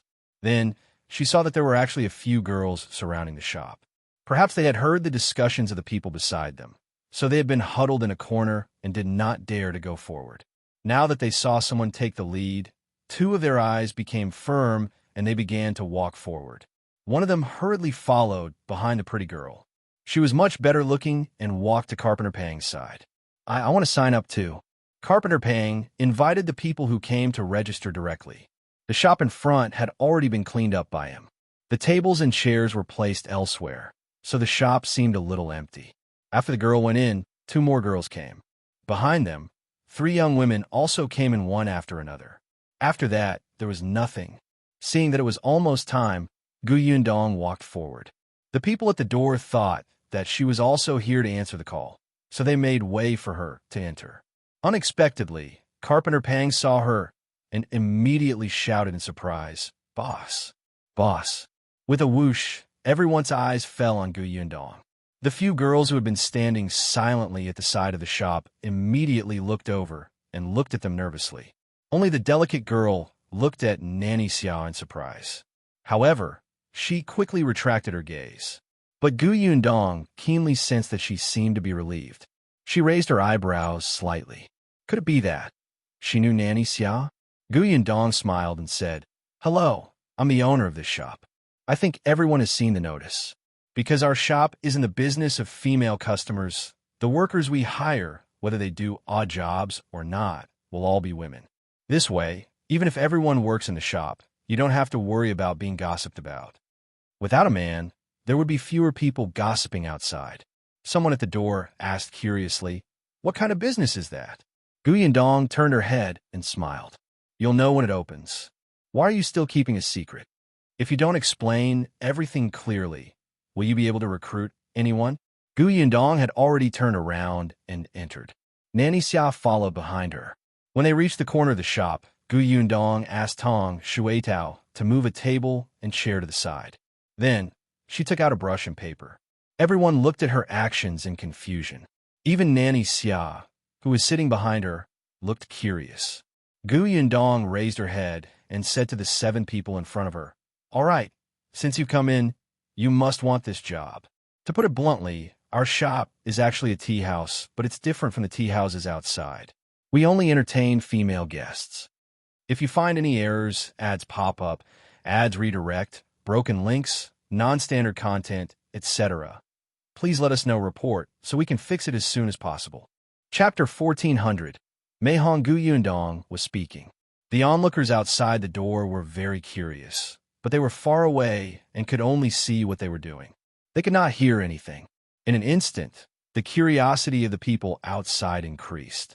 Some people even wanted to squeeze in, but after taking 2 steps, they were blocked at the door by Carpenter Pang and his 2 disciples. Gu Yundong pretended not to hear the commotion outside. She briefly explained the situation of the shop, and then picked up her pen. "Now, you can introduce yourselves briefly. Tell me why you came to the shop, and what you're best at." The 7 people in front of her looked at each other, not knowing what to say. In the end, the delicate girl who was the first to enter stepped forward and said with a slightly calm expression, "Boss, you'll go first." "Okay." This girl's voice was quite pleasant, and her words were smooth. "My name is Mei Hong. I'm 26 years old this year, and live at the entrance of South Bridge Alley. My family is poor, and I have young siblings to take care of, so I came out to find work. I can endure hardships. I can serve tea and water very steadily. I know how to make tea and know a little about tea. There's no problem with being a shop assistant." Gu Yundong raised her eyebrows. Her family was poor, but she knew how to drink tea. When she mentioned serving tea, could it be that she used to be a servant of some family? Gu Yundong nodded and placed the piece of paper with her situation on the side. Then she said, "Next." With the first one taking the lead, it was much easier for the second one to come up. "My name is Wei Xiaoxiang. I'm 15 years old this year and live on Dafeng Street. I am also poor and really need this job. Boss, please accept me. I'll be very obedient and diligent. I can take any hardship. Gu Yundong quickly raised her hand to interrupt her. What are you good at? Compared to Mei Hong, this girl seemed a little flustered. Wei Xiaoxiang was stunned. She lowered her voice and said softly, I know how to wash clothes and cook. I also know how to serve tea and water. I also know how to embroider and wipe the table. Yes, I'll wipe the table especially clean. Gu Yundong nodded. I understand. Stand over there first. Next. When Wei Xiaoxiang heard her say this, she immediately felt a little dejected. She thought about what she had just said and then Mei Hong's words. She suddenly felt that there was no hope for her and regretted her performance just now. The next person to come out was the pretty girl. This girl was the second to enter the shop with Mei Hong. As soon as she stepped forward, a smile appeared on her face, instantly making people feel that this girl was very likable. With that smile, everybody felt the surrounding atmosphere lighten, and she was in a good mood. The girl took a deep breath and said, my name is Zhang Yingwei. I'm 14 years old this year, and my family is in Jufeng Alley. My father has passed away, and my mother and I are the only ones in the family who rely on each other. All along, my mother has only taken on washing clothes outside. The weather has been cold these days, and my mother has frostbite on her hands. She fell ill and needs money to buy medicine. I saw that this place is recruiting female workers, so I came over to try. Gu Yundong nodded as she listened. Zhang Yingwei continued, I know how to embroider. I also know how to take care of people. I also know how to wash clothes, cook, and tidy up the house. I've always been the one tidying up my house. Gu Yundong knew what she was doing. Okay, next. The next one was a woman, about 27 or 28 years old. Although she was also nervous, she was much calmer once she spoke. If you find any errors, ads pop up, ads redirect, broken links, non-standard content, etc., please let us know report so we can fix it as soon as possible. Chapter 1401. Interview Method. I am Mrs. G, 27 years old this year. Gu Yundong interrupted her. Just tell me your name. If they worked in a shop, she had to know their name. Otherwise, they would be called Mrs. Tang or Mrs. Zhang. Gu Yundong felt a headache when she heard that. The woman quickly nodded. My name is Tang Lihua. I'm 27 years old this year, and my family is also on Dafeng Street. My husband used to work to earn some money to live, but he fell some time ago, and our family lost our income. I wanted to find some work. I know how to cook and clean the house. Gu Yundong nodded. All right, I understand. Next. The people behind might have already prepared a script in their hearts. Now, their speech was much smoother. Gu Yundong memorized everything and waited for everyone to register. Unexpectedly, Carpenter Pang brought 5 more girls. They must have seen it outside just now and mustered their courage to give it a try. Gu Yundong also asked them to introduce themselves. Interestingly, one of them was a girl with the surname Ding. She seemed to be the neighbor people mentioned at the door who had come to apply for an embroidery job. Gu Yundong looked at the list of 12 names in her hand. She thought for a moment and handed it to Nanny Xia behind her. Nanny, take a look. Nanny Xia took it. Your recruitment technique is quite novel. With that, she lowered her head and looked at it seriously. When Gu Yundong saw this, the corners of her mouth curled up slightly. She felt that she had succeeded halfway. She turned around again and faced the girl opposite her. Which of you can read? Her notice said that it was best to be literate, but she did not expect everyone to be so. As expected, more than half of the people shook their heads. There was only Mei Hong, Zhang Yingwei, Miss Ding, and Miss Li. Forget it. It was already very rare for a girl to know a few words in this day and age. She should be content. Gu Yundong knew what was going on. She stood up and said, Now, I want to see how you guys do your jobs. As she spoke, she said to them, Follow me. The 12 of them looked at each other. Miss Mei Hong was the first to follow. Zhang Yingwei was second. Seeing this, the others followed her to the backyard. Gu Yundong brought them to the kitchen. The kitchen was already prepared. Although it was not completely tidied up or fully equipped, it was enough for the interview. 3 out of 12 people entered the house. Gu Yundong asked them to boil water. Then, She made tea and placed it on the table outside. It was a very simple thing. For these people in front of them, they might be used to it. This time, Yundong specified which 3 people would go in first. Soon, the first batch of tea was boiled and brought out. Perhaps because they were too nervous, one of them suddenly tripped halfway through serving tea and knocked the cup over on the tray. Fortunately, she was quick-witted and managed to stabilize the tray in time. However, the hot tea still splashed out and burned the back of the girl's hand. Tong Shuitao immediately brought her to cold water. Yundong gave her the ointment. The girl was about to cry. She felt that she had messed up. But Yundong did not say anything and let the people behind continue. After everyone had tried it, Yundong let everyone come to the shop in front again. Everyone looked at her, feeling very uneasy. Yundong smiled and said, "All right, today's interview is over. I already know what to do. Everyone go back first. If you find any errors, ads pop up, ads redirect, broken links, non-standard content, etc., please let us know report so we can fix it as soon as possible." Chapter 1402. I think highly of these two. As soon as Yundong finished speaking, someone immediately asked, "Boss Gu, which of us passed?" "Those who pass, they'll post your names in the shop tomorrow." When everyone heard this, they were a little disappointed. In that case, were they still going to worry and be nervous for the entire day? Some people felt that their performance was very poor and were already in despair. Actually, this was also good. They did not have to watch the people around get hired. They could just come over tomorrow to ask. The 12 of them walked out one by one. There were still people waiting at the door. Seeing them come out, they immediately surrounded them. Yundong looked up at the door. The others shook their heads and left. Only a lady and a woman were talking to everyone. Yundong smiled. She took the list and crossed out their names. When the commotion outside stopped, Yundong looked at Nanny Xia. "Nanny, what do you think?" Nanny Xia gave her a sidelong glance.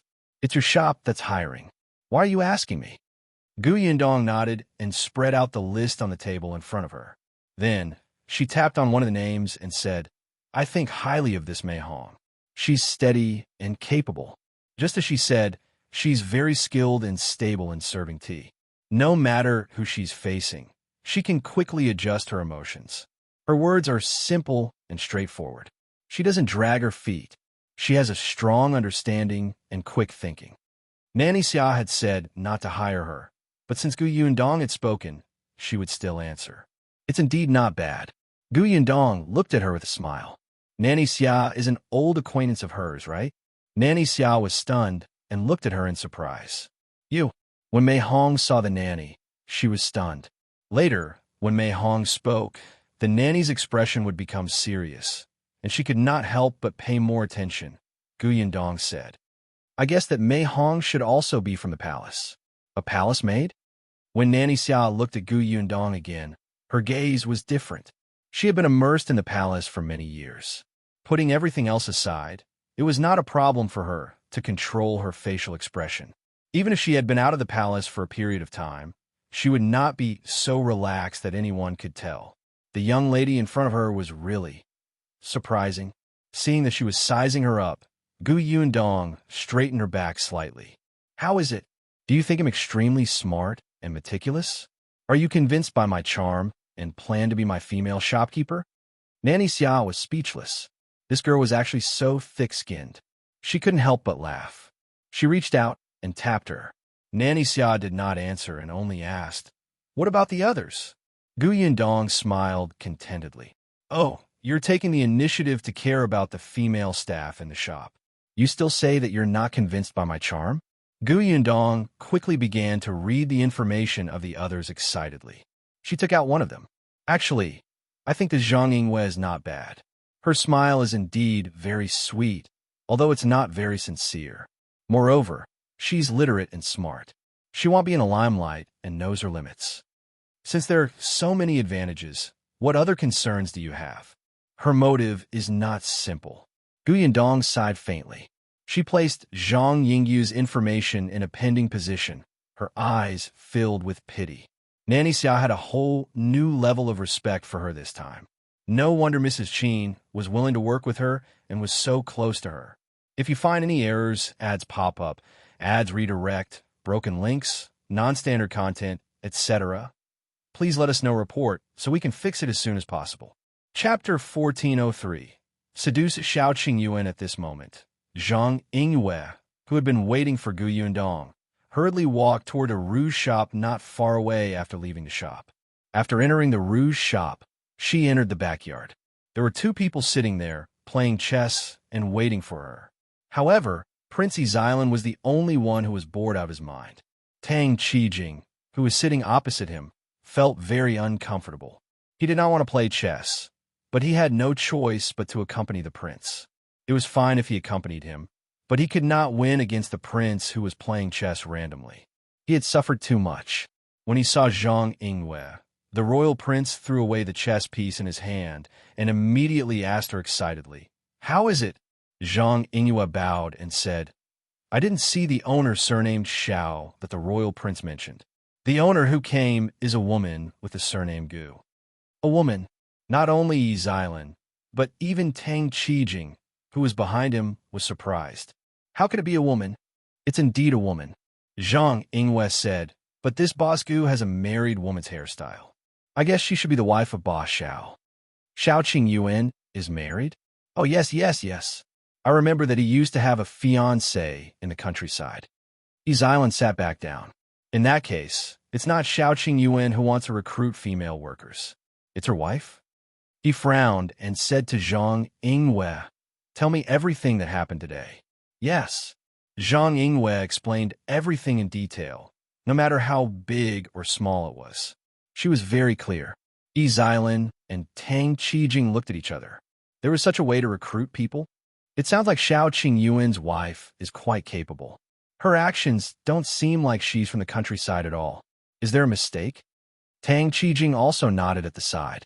Actually, he felt that not only Mrs. Shao, but even Shao Qingyuan didn't look like he came from the countryside. However, he did not dare to say this. On the other hand, Zhang Yingwei thought for a moment and said, "There has always been a very powerful old woman following behind Mrs. Shao." "You mean someone is guiding her from behind?" Zhang Yingwei thought so, but she was not sure. Zhiyan asked again, "Then how did you perform today? What do you think of your chances of being chosen?" Zhang Yingwei was still very confident about this. "He'll follow the royal prince's instructions. I won't stand out or fall behind. My performance is all right. I meet the standards of the female worker that Boss Gu wants. No problem." "All right, you can do it in that shop first. If you have the chance, seduce Shao Qingyuan for me. I want to tear off his hypocritical face. It's best if his wife makes a big deal out of it. At that time, let's see who else in the capital still thinks that he has an outstanding character." Zhang Yingwei was actually not very willing to do this, but she had to listen to the royal prince's orders. Her mother's illness still needed the royal prince to treat her. Hence, she lowered her head and agreed. After Zhiyan sent her away, he thought about it and still felt that something was wrong. He found his guard. "Go and investigate for me. Whose shop is that? Is it the Nephew family's?" "Yes, sir." The guard received the order and left. Not long after, he returned with news in the afternoon. "The shop still belongs to Miss Nye, but the person who is operating the shop now is Shao Qingyuan's wife, the Gu family, and..." The guard paused before saying, "Qin Wenzheng's wife. If you find any errors, ads pop up, ads redirect, broken links, non-standard content, etc. Please let us know report so we can fix it as soon as possible."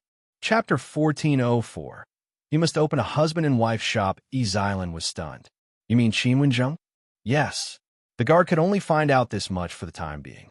Firstly, the time was limited, and secondly, the clues were really limited. He couldn't even figure out what business the shop for. After all, few people knew. Zhiyan frowned tightly. Qingyuan was not to be trifled with at all. Although he did not have any conflict with Qingyuan was now his cousin's favorite. Wenzheng's wife had opened a shop. If he caused any trouble, Qingyuan would be angry. Zhiyan felt a headache coming on. No wonder Shao Qingyuan is so arrogant. It turns out that he has such a good relationship with Qingyuan. So the powerful old woman that Zhang Yingwei mentioned was borrowed by the Qin family? "Your Highness, wasn't Qingyuan in the Shuanhe prefecture previously? Shao Qingyuan is the same." They might have known each other at that time, Tang Qijing said. Yilan thought so too. Tang Qijing asked carefully, then, do you still want Miss Zhang to seduce Shao Qingyuan? Why not? Yilan snorted. Shao Qingyuan can't resist the temptation because there's something wrong with his character. Qin Wenzheng can't blame me. Besides, I'm not afraid of Qin Wenzheng. I'm a dignified royal prince, after all. If I don't like Shao, can I cause trouble for him? Do I have to worry about whether there's anyone behind him? Tang Qijing echoed. That's right, that's right. Shao Qingyuan has a problem with his character. He can't blame the royal prince. Yilan nodded. Besides, I'm helping Mrs. Shao see her husband's true colors. The corners of Tang Qijing's mouth twitched. You make it sound like you're very familiar with Mrs. Gu. Gu Yundong, who was forced to see her husband's true colors, had already packed up the name list and returned to Hatai Alley. As soon as she entered, she smelled the faint smell of medicine in the courtyard. She followed the smell and indeed saw 2 bags of herbs in the storeroom. Shao Qingyuan was checking when he heard her footsteps. He turned around and asked, "You're back? Did you recruit the female shop assistants?" "More or less. I already have someone in mind." She walked over, and Shao Wan, who was also in the warehouse, immediately pulled Tian Zhuang out, leaving the room for the 2 of them. Gu Yundong looked at the bags in front of her. "You went to collect herbs today?" "Yes. All the herbs we collected today are finished," Shao Qingyuan said. "There are a lot of good herbs in the capital." "Then when do you plan to open a herb shop in the capital?" "You have to strike while the iron is hot." With Shao Qingyuan's current reputation in the capital, his business would definitely not be bad if he opened a shop. There are no suitable shops on Jinlan Street for rent. Gu Yundong wanted to laugh. Every time this guy looked for a shop, it would be best if it was adjacent to her own shop. He had to set up a couple shop. Truly interesting. But how could it be so easy in this world? She walked over and hugged his waist. Jinlan Street is used to open a milk tea shop. My future Gus wouldn't be open there. You can find a medicinal shop first. Later, my Gus will open near your medicinal shop. Shao Qingyuan thought about it and agreed. Although he felt that Jinlan Street was not bad, it would be best if Gus opened there.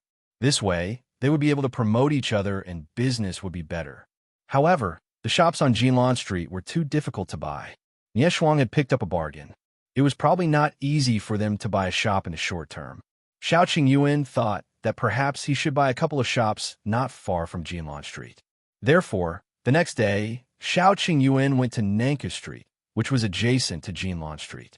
As for Gu Yundong, she carried the paper with the name list and went to the shop. If you find any errors, ads pop up, ads redirect, broken links, non-standard content, etc., please let us know report so we can fix it as soon as possible. Chapter 1405. The last place. As soon as she reached the entrance of the shop, she saw more people than yesterday. The moment Gu Yundong appeared, everyone silently looked at her. Not only the onlookers, but also the 12 women who came to apply for the job yesterday. There were also a few other women beside them. Gu Yundong raised her eyebrows and walked into the shop expressionlessly, followed by Nanny Xia and Tong Shui Tao. As soon as she entered, the 12 people behind her followed. They looked a little nervous, and their hands were tightly clenched. Even Mei Hong, who had always been calm, was no exception. Gu Yundong had wanted to post the name list, but seeing that everyone was here, it was unnecessary to post it again. Since that was the case, she would announce it directly. Her gaze swept across the faces of the 12 people and finally landed on Mei Hong. Mei Hong was stunned. Her heart skipped a beat. She stared intently at Gu Yundong's mouth and heard her say her name. "Mei Hong, you've been accepted." Mei Hong's eyes lit up. Although she was a little confused about the word accept, she still understood. She had been chosen. Mei Hong immediately took a step forward and said excitedly, "Thank you, boss. I'll do my best." Gu Yundong asked her to stand on the left first before looking at the next name. Tang Lihua. Tang Lihua was the 27-year-old woman. When she heard her name, she was stunned for a moment before she raised her head and looked at her nervously. Gu Yundong smiled. To the left. To the left? That was beside Mei Hong. Tang Lihua's eyes lit up. Thank you, boss. I will do a good job, too." She was actually chosen. She couldn't believe it. She clearly didn't perform very well previously. At that time, she had thought for a long time, but could not think of what she was good at. When she returned, she had already given up. She was just unwilling to give up today, so she came over early to wait. Actually, she was already thinking about what other work she could do. He did not expect her to be chosen. Tang Lihua lightly walked to Mei Hong's side. When the remaining people saw this, they couldn't help but feel more confident. If even Tang Lihua could be chosen, they definitely wouldn't have a problem. After all, in their impressions, they were better than Tang Lihua. Gu Yundong looked at the next person's name. Wei Xiaoxiang to the left. Wei Xiaoxiang was stunned. Her face was filled with surprise. She had actually been chosen? She looked at Tang Lihua, who was already standing on the left. She and Tang Lihua lived on Dafeng Street, so they knew each other. When they returned home yesterday afternoon, the two of them had already given up hope. Unexpectedly, there was a silver lining. Gu Yundong lowered her head and read the next name. Ding Rujun to the left. She was the daughter of the family that had thought that it was an embroidery job. Her performance yesterday was not bad. She was not outstanding, but she was not bad either. She was a steady person. Ding Rujun exhaled and stood beside Mei Hong. There were already 4 of them. Gu Yundong looked at the remaining people and said, "You'll only recruit 5 people this time. There's still one last spot." What? The rest of the people looked at her in shock. Their confident expressions just now were shattered by this sentence. They were filled with disbelief. Zhang Yingwe found it even harder to understand. How could this be? If you find any errors, ads pop up, ads redirect, broken links, non-standard content, etc., please let us know report so we can fix it as soon as possible. Chapter 1406. I want hire a gossiper. Zhang Yingwe felt that her performance was better than the others. Although she could not compare to Mei Hong, she was only second to her. How could the boss have chosen Tang Lihua? But she was still nervously waiting for the last spot. This was not right. What criteria did Boss Gu use to select people? Gu Yundong swept her gaze across everyone's faces. At this moment, everyone regained their nervousness and held their breaths. After a moment, Gu Yundong finally fixed his gaze on her. Zhang Yingwe on the left.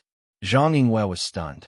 Just now, she was still a little indignant and incomprehensible, but now that she suddenly heard her name, she could not react for a moment. It was only when Wei Xiaoxiang called out to her that she shuddered and quickly walked to the left. The remaining 7 people were all eliminated. Everyone looked at each other, feeling that it was a little unreal, until Gu Yundong stood up and said, "All right, the 5 people that our shop wants to recruit this time are here. The others have also performed well, but we need limited manpower. I can only apologize." As soon as he finished speaking, someone suddenly reacted and shouted, "Wait, I'm not convinced." Gu Yundong looked up at the woman who spoke. The woman panicked for a moment, but she was quickly overwhelmed by anger. She shouted, "Why? Why can't we be chosen? Why can they be chosen? That Tang Lihua doesn't know anything and doesn't even dare to speak loudly. How could she be a female shop assistant like this? Does she dare to talk to customers?" That's right, there's also that Wei Xiaoxiang. When she came out with the tea tray earlier, she couldn't even walk steadily and knocked over the teacup. How can someone like her be chosen? Who here doesn't do better than her? Could it be that the boss pities her because she was hurt? Another girl echoed. Tang Lihua and Wei Xiaoxiang, who were mentioned, were a little angry. They wanted to refute, but they couldn't say anything. Actually, they were also very puzzled. With their performance, why did the boss choose them? Gu Yundong looked at the 2 people who were talking and smiled. Do you want to know why they were chosen, but you weren't? The 2 of them heard Gu Yundong's cold voice and felt a little flustered. However, they still nodded. Yes. Otherwise, we won't be convinced. All right, then I'll tell you. Gu Yundong smiled. To be honest, I only decided not to choose others after thinking about it repeatedly. But you were eliminated by me the moment you stepped out of the shop. The 2 of them were stunned and asked her in disbelief, "Why?" "Because you guys talk too much. When you left the shop yesterday, everyone else left with their heads lowered. Only you guys, facing the questions of the onlookers outside, told them almost everything that happened in the shop. I want to recruit workers, not gossipers." The 2 of them blushed. Gossipers? How could they be gossipy? They were extroverts. As employees, weren't they very enthusiastic about everyone? Moreover, the people outside had always wondered what improper business this shop was doing, so they were helping the shop clarify. They still had credit. In short, the two of them would never admit that they could not hide anything.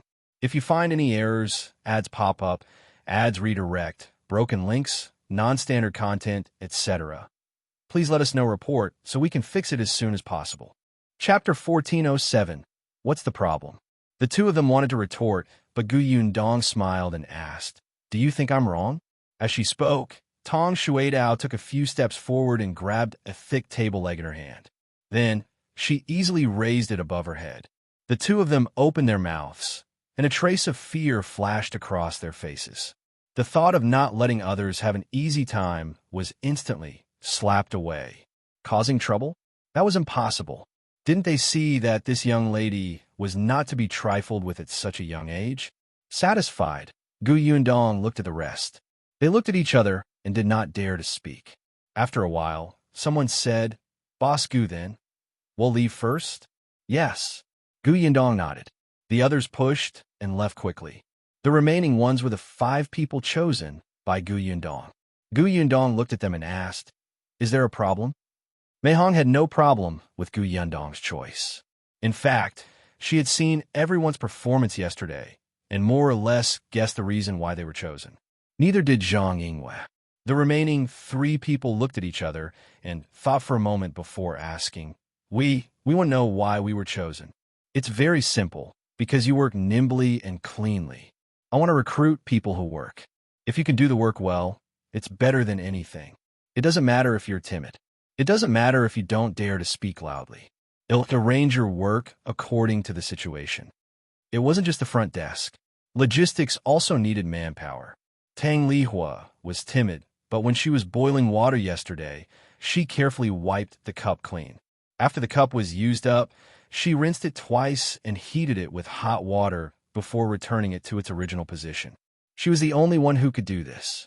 Gu Yundong had even asked her why she had used hot water to boil it. Tang Lihua said that her man was sick and could not get out of bed. He had to drink medicine every day. A doctor had suggested that she use hot water to boil the teacups, bowls, and chopsticks that her man had used. Hence, she naturally did so yesterday. Gu Yundong did not say anything after hearing that, but he had already decided on her in his heart. As for Wei Xiaoxiang, she almost tripped while holding the tray, but she tried her best to stabilize the tray.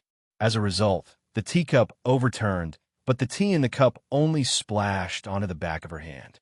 The person standing beside her was not affected at all. As for Ding Rujun, perhaps because she was good at embroidery, she was used to sitting for a few hours and was very patient. There was also Zhang Yingwe. Initially, Gu Yundong did not want to recruit her. What was the point of recruiting her, if not to cause trouble for himself? However, Nanny felt that it was not impossible to recruit this person. Zhang Yingwe was smart. The shop needed such a person. As for whether she would cause trouble, Nanny expressed that she could guide her back to the right path and see what she wanted to do. After all, even if Zhang Yingwe was eliminated this time, who knew if she would find another opportunity to do something? Since Gu Yundong had chosen Nanny to be the female shopkeeper, she naturally trusted her. That was why these 5 people were chosen in the end. Actually, there were still a few people. Their shop still had the backyard and the second floor. Other than the waiters, they also needed help from the kitchen. Fortunately, Madame Gu would find 2 people to help. Gu Yundong looked at them again. "Are there any other questions? If you find any errors, ads pop up, ads redirect, broken links, non-standard content, etc., please let us know report so we can fix it as soon as possible." Chapter 1408. Salary. The 5 of them looked at each other.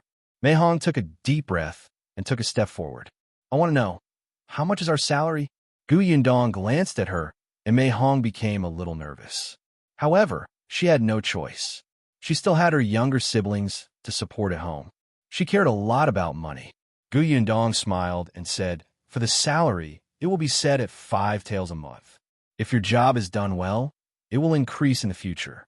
In addition, there will be gifts distributed during the festivals. Every season, the shop will prepare 2 sets of clothes for you to change into." Just as Gu Yundong finished speaking, Joy flashed across the faces of the 5 people in front of her. A monthly salary of 5 taels of silver? That was much more than some shop assistants. Moreover, the boss said that if they did well in the future, the salary would increase. There were even gifts and clothes. This treatment was not inferior to that of those large restaurants. In fact, they had long wanted to ask about the salary, but they did not dare to. It was not easy for women to find work. It was not easy for them to find a stable job. No one wanted to give up. It was better to have less money than to have work today, but not tomorrow. However, now that they heard that the salary was more than they had imagined, how could they not be surprised? However, Yundong still had a but. As you can see, the shop is still under repair. It will probably take another month or so for it to open for business, so you won't be able to start work in the short term. However, it's not like you don't have anything to do. In this month, you have to train first to understand how to receive customers, understand what kind of business our shop is doing, and grasp the most basic service skills. Don't worry, they'll still pay you. The 5 of them were a little surprised. She actually gave them a salary for training them. They had never heard of anyone being paid as an apprentice. However, it had to be said that this was what they needed. Without any income for a month, it was difficult for them to maintain their lives. Hence, the 5 of them nodded. Yes, boss. We understand. All right, I have 5 contracts here. Mei Hong knows how to read. You can read it to everyone. If you have no objections, sign it and put your thumbprint on it first. Yundong's recruitment conditions and some things to take note of were really different from ordinary employers. At this moment, she had even written the contract. Mei Hong went forward and read the contract. In fact, the contract was very simple. Yundong asked everyone to keep the matter in the shop a secret. Whoever leaked, it would have to pay compensation. There were also some other rules and regulations. However, what surprised Mei Hong and the others was that this contract not only restricted them, but also the owner. Yundong could not fire them for no reason. If there was no valid reason, she would have to compensate them for 2 months of work. They had never seen a boss write a contract to restrain herself. For some reason, they felt relieved. They felt that working in such a shop would be very warm and reassuring. Everyone stepped forward. Those who were literate signed on it, and those who were illiterate pressed their fingerprints on it. Zhang Yingyue hesitated for a moment when she was pressing her thumbprint. She looked at the terms with a complicated expression. It was unknown what she was thinking. After a long time, she pressed her fingers down heavily. After the matter was settled, Yundong put away the contract and said, "From tomorrow onwards, go to the Shao residence at 25 Atai Alley. I will arrange for you to study." "Yes, boss." Yundong nodded and left with Nanny Xia and Tong Shuidao. If you find any errors, ads pop up, ads redirect, broken links, non-standard content, etc., please let us know report so we can fix it as soon as possible. Chapter 1409. Sister-in-law, you wants to go. The 5 people in the shop looked at each other. No one knew who laughed first, but the others couldn't help but smile. Mei Hong said, "In the future, we will work together in the shop. It's not easy for women to find work outside. Let's cherish it." As she spoke, she glanced at Zhang Yingyue. Zhang Yingyue did not notice that the others were still excited. When she heard this, she nodded heavily. After chatting for a while, they left the shop feeling relaxed and went home happily. Zhang Yingyue was the same. Her footsteps were hurried, but she still walked towards the rouge shop she had gone to yesterday. However, the moment she stepped into the rouge shop, she stopped in her tracks. She thought of what Yundong had said and the contract that was fair to both parties. She hesitated. After a while, she stepped through the door and said to the shopkeeper of the rouge shop, "Tell the royal prince that I've been chosen." With that, Zhang Yingyue left in a hurry without saying anything else. The shopkeeper opened his mouth and wanted to ask something, but all he could see was her back. Yundong did not know that a certain someone had started to waver even before she was prepared to train her. After sending Nanny Xiao back, she saw that it was still early, so she went to the market to buy cloth, cotton, and other things before returning to Hatai Alley. The cotton was meant to be used to make clothes for the girls. She had agreed to give them clothes for the 4 seasons. Now that the weather was very cold in this season, she naturally had to hurry up and prepare clothes for them. She also saw that their family conditions should not be very good. Although they were dressed cleanly and tried their best to face her in the best posture, their clothes were very thin. When they stood at the entrance of the shop, they were still trembling. Among the 5 of them, Yundong only knew Mei Hong's situation.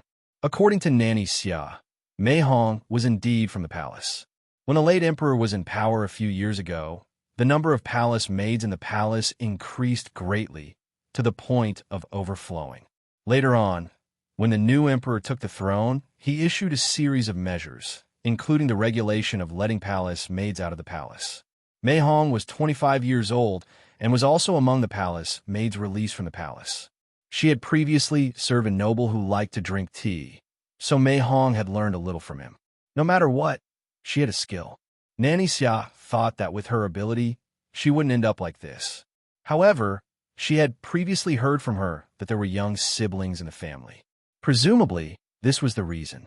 However, life was indeed not easy. Yundong thought highly of Mei Hong.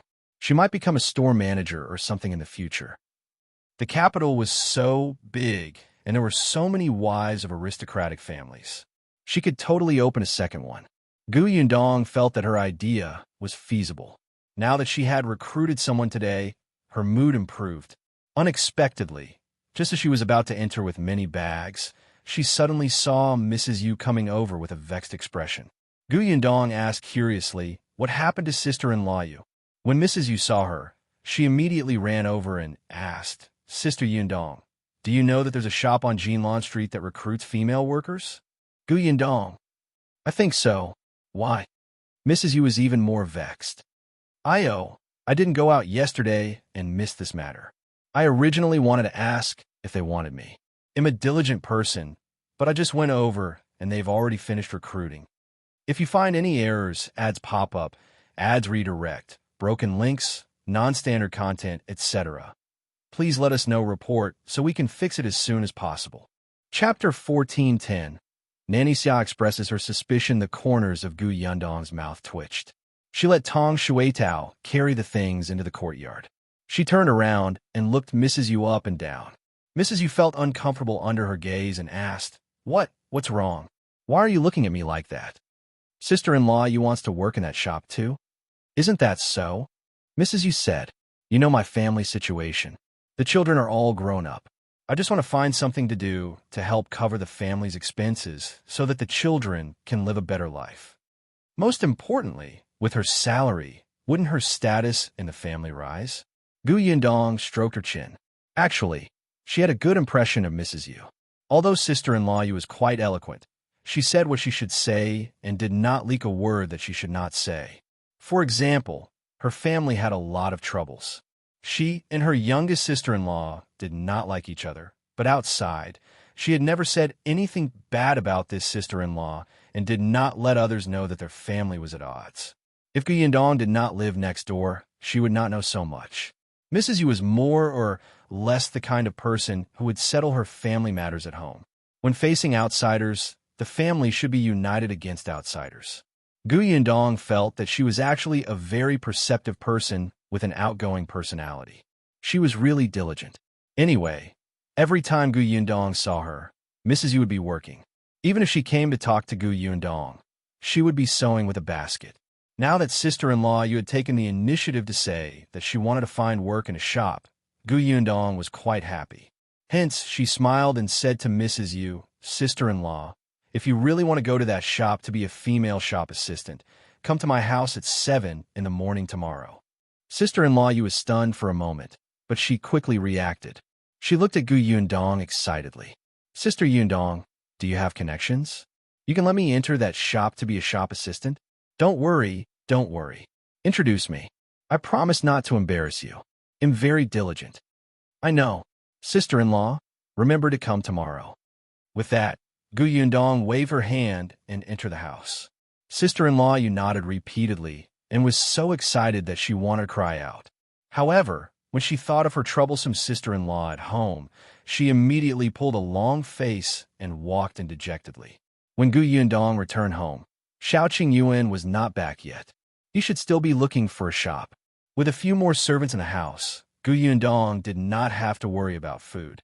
She wrote down the next plan and some food she wanted to prepare in the room.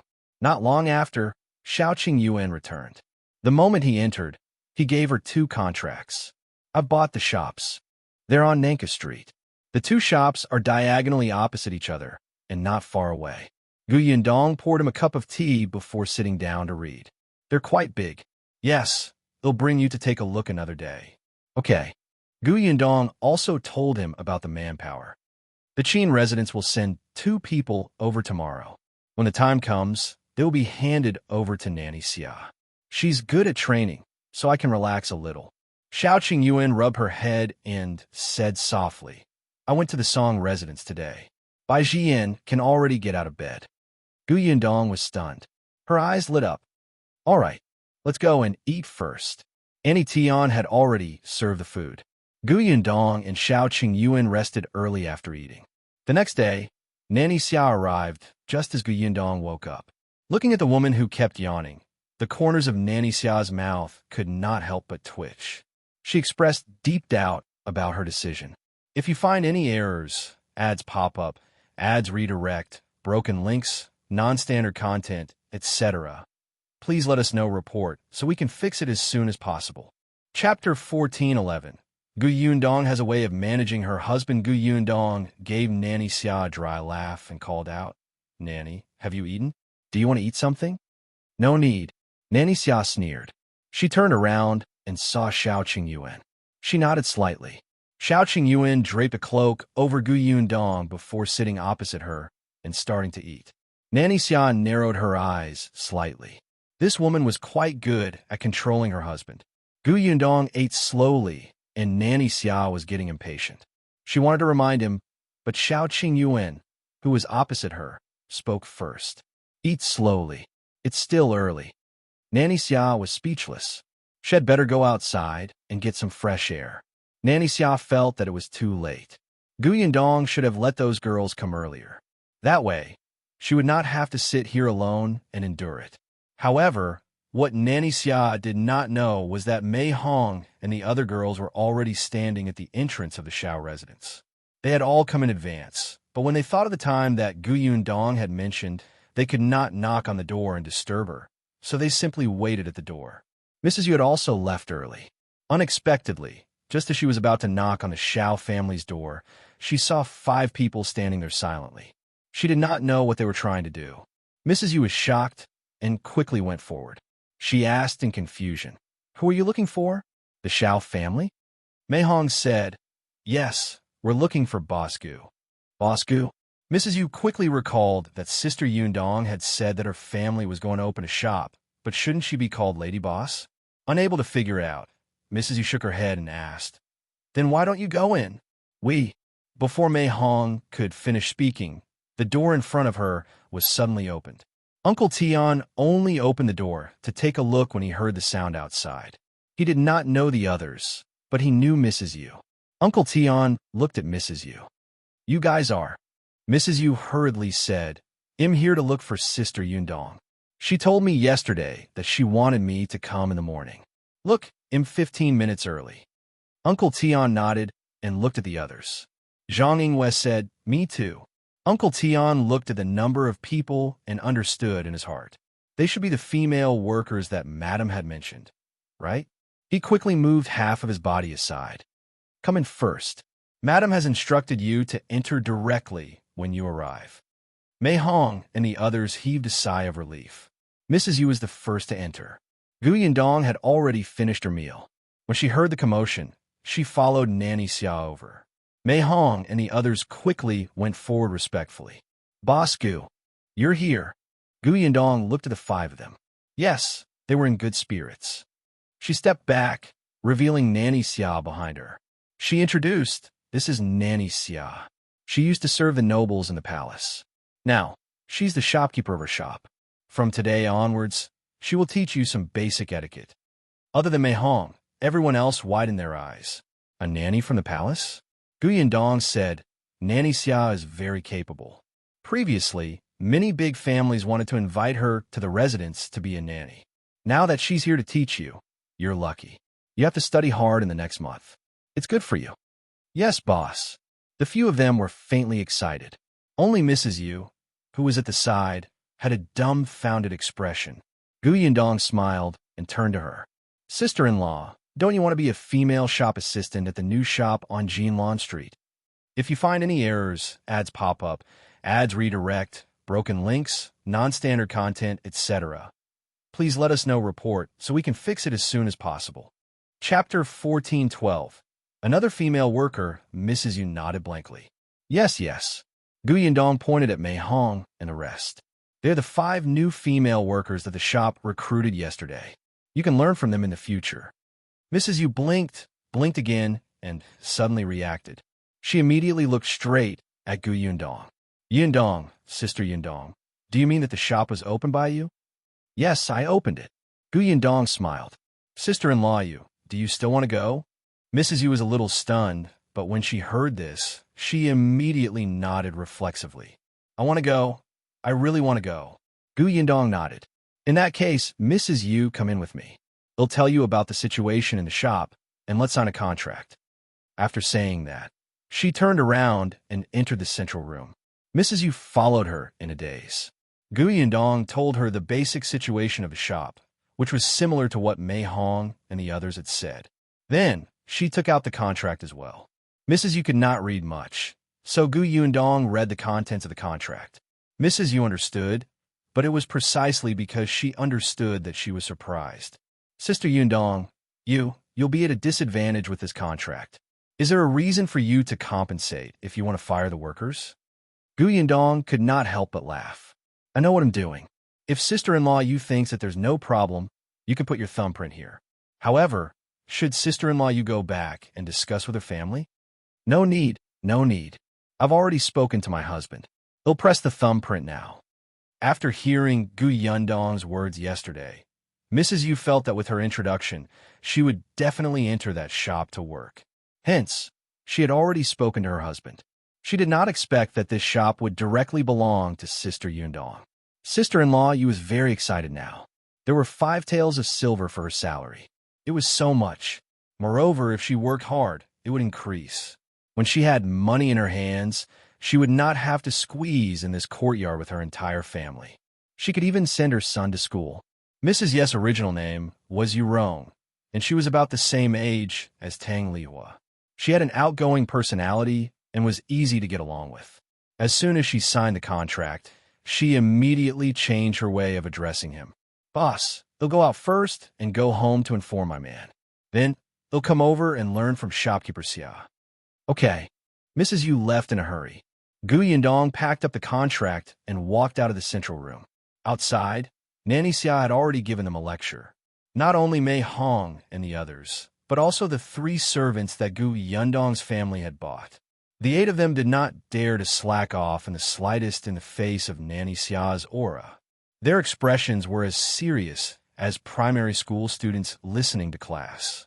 Gu Yundong stood under the corridor and listened for a moment before turning around to go to the warehouse. Shao Qingyuan was sorting out the herbs. When he saw her come in, he handed her a box in his hand. You'll keep this for me. Gu Yundong glanced at him and smiled. Sure. She knew that the medicinal ingredients in the box should be good stuff. Now, the 2 of them had a tacit understanding that the most valuable things were with Gu Yundong. I'm going to the Song residence later. Bai Ziyan's condition is rare, so they'll take this opportunity to take a look too. Okay. When the herbs were almost sorted out, Shao Qingyuan tidied up and walked into the courtyard. Nanny Xia happened to lead Mei Hong and the others to the kitchen. Zhang Yingwei was at the back. When she looked up, she saw Shao Qingyuan. If you find any errors, ads pop up, ads redirect, broken links, non-standard content, etc., please let us know report so we can fix it as soon as possible. Chapter 1413. Women Need Money. Zhang Yingwei was slightly stunned and took another look. It was only when someone called out to her in front that she hurriedly followed. However, her mind was still replaying the scene just now. That person was in an intimate position with Boss Gu and was very close to him. The way he looked at Boss Gu was abnormally gentle. He should be Shao Qingyuan, right? Was this person the one the royal prince had asked her to seduce? Thinking of Shao Qingyuan's face, Zhang Yingwei suddenly felt that he was not that repulsive. At least, he was not the kind of person who was rude and achieved nothing in his 50s.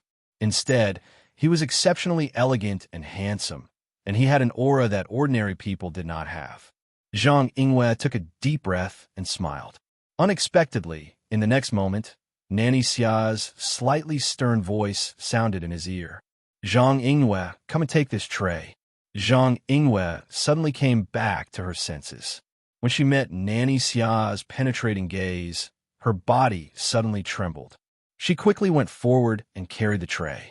Nanny Xia raised her eyelids and led everyone to a room not far away. This room was specially vacated by Gu Yundong for their lessons. At this moment, Mei Hong and the others followed Nanny Xia into the room with trays, cups, rags, water, and brooms. On the other side, Gu Yundong sent Shao, Qingyuan out. Unexpectedly, just as she turned around and was about to return to the courtyard, a carriage drove over. Gu Yundong looked up and saw Madame Gu coming down. She was accompanied by an old woman and a maidservant. When she saw Gu Yundong, Madame Gu immediately brought them over with a smile. I'm late. Has Nanny Xia started? It's not too late. Nanny Xia is about to start, Gu Yundong said with a smile as she welcomed Madame Gu in. Mrs. Gu said, can you show me? Gu Yundong led them to the prepared room. As soon as they reached the door, they heard Nanny Xia's low and serious voice. If you want to be bold, the most important thing is to be confident. You're people with jobs now. You can earn money yourself. You are more than the workers in ordinary shops. With money in your hands, you have the right to make decisions at home and outside. Thinking about it this way, don't you think you can hold your head high? Gu Yundong and Madame Gu looked at each other and could not help but laugh. That's right. Nowadays, many women had very low statuses because they did not have money or power. As long as they could control money or power, they would immediately be confident enough to speak. 5 taels of silver. Even in the capital, many ordinary people might not be able to earn this money in a month. Gu Yundong glanced at the old women and maids behind Madame Gu. Are they the people you found to help at New Tea Pavilion? Yes, old Madame Gao can help in the kitchen. Her culinary skills are not bad to begin with. Achu will be entertaining guests in the front hall. Both of them are trustworthy people. As they spoke, the two of them bowed slightly to Gu Yundong. Greetings, Master Gu. Gu Yundong smiled and nodded. He reached out and knocked on the door. Nanny Xia's voice immediately stopped. Gu Yundong let them in. Shopkeeper Xia, they'll leave them to you. Nanny Xia glared at her. After letting someone in, she closed the door and locked Gu Yundong and Madame Gu outside. Gu Yundong shrugged and led Madame Gu to the reception pavilion for tea. If you find any errors, ads pop up, ads redirect, broken links, non-standard content, etc., please let us know report so we can fix it as soon as possible. Chapter 14:14. Early internship. Madame Gu smiled and asked, Nanny Xia is not bad, right? Yes, I think I could be a hands-off boss now. Don't. The shop still depends on you for promotion. Gu Yundong understood what she meant, and her eyes lit up. Are you going to invite those noble ladies and young ladies to the Qin residence as guests? Madame Gu nodded. Yes, the post has already been sent out. Freeway. Bien, when? In half a month. Madame Gu said, I thought that after half a month, the people here will be almost done training. It's a good opportunity for them to practice at the banquet. Isn't this a rare opportunity? Besides, she paused, and a sweet smile flashed across her face. Moreover, Wenzheng will be back in half a month. I'm afraid more guests will come when he comes back. You can also call Shao Qingyuan away. You might even be able to see Marquis Huayin. Gu Yundong had already met Marquis Huayin's wife, but she had yet to meet Marquis Huayin. If Marquis Huayin came, his wife and second madam might come too. In that case, there was no need to wait for their shop to open before meeting them. Gu Yundong immediately began to look forward to it. All right, in half a month, they'll bring Mei Hong and the others to test it. Madame Gu then told Gu Yundong about the shops. She also managed a few shops. However, there were trustworthy shopkeepers in the shops, and they had been in charge for a few years. So she usually checked the accounts and did not interfere. Now that she was working with Gu Yundong, she became interested and instantly became energetic. After sending Madame Gu off, Gu Yundong went to inform Nanny Xia of the situation so that Nanny Xia could adjust the time. In the following days, Gu Yundong began to get busy. She had to personally teach the few people in charge of the kitchen how to make milk tea and other snacks. Madame Gao, who was sent by Madame Gu, was indeed very useful. She learned very quickly. She seemed to be very interested in the production of milk tea. After seeing it once, she could draw inferences. Gu Yundong did not need to worry. Then, it was time to reserve the ingredients. Madame Gu went to buy the milk. There were also some flower tea. When Shao Qingyuan was collecting herbs, he even bought them for her. Furthermore, the quality was very high. Gu Yundong would visit the shop from time to time. Although Carpenter Peng was meticulous, most of the shop had been renovated over the past few days. Carpenter Peng was very happy because Gu Yundong had said that after the shop in New Tea Pavilion was installed, there were 2 other shops that she wanted to ask for his help in renovating. Initially, he thought that there would be no business in the winter. He did not expect a few big orders to come the moment he arrived. These 3 shops were completely worth Carpenter Peng's salary for more than a year. He felt that he could repair the house properly after the new year and make 2 sets of warm clothes for his 2 disciples. Half a month later, it was finally time for the Qin family's banquet. The day before the banquet, Gu Yundong went to the classroom early in the morning and said to the 11 people who were no longer the same as half a month ago, "Everyone has been following Nanny Xia for so many days. I think you should know enough. The shop hasn't opened yet, but there will be a banquet in the Qin residence tomorrow. At that time, the banquet will mainly be filled with milk tea and snacks sold by our shop to entertain the madams and young ladies attending the banquet. This is an opportunity to show the results of your half a month of training. I will bring you to the Qin residence tomorrow. I hope that everyone will perform well. If you find any errors, ads pop up, ads redirect, broken links, non-standard content, etc., please let us know report so we can fix it as soon as possible." Chapter 14:15. She was instigated by someone as soon as he finished speaking. Everyone present was stunned. This had never been mentioned before. Why did she suddenly say that they were going to the Qin residence to entertain guests? All of them immediately became nervous. Mei Hong was fine. She was originally serving nobles in the palace. She had even seen the emperor and empress, so she was naturally not afraid. Old Madame Gao and Chu had originally been serving the Qin residence. They knew the Qin residence better than anyone present, so they were not worried.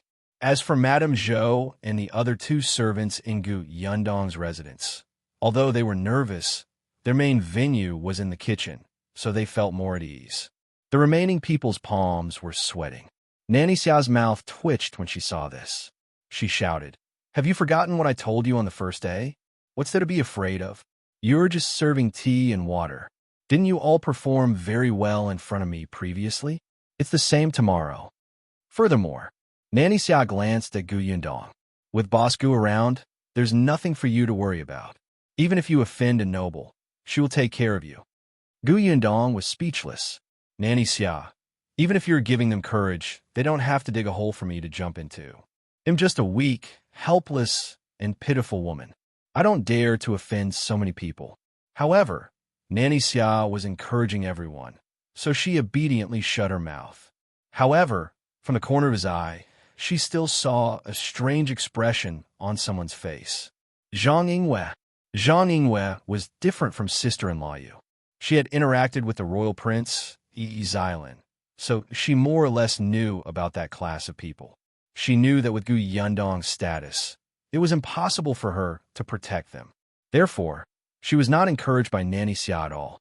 Instead, she was even more worried and afraid because she knew Gu Yundong's identity.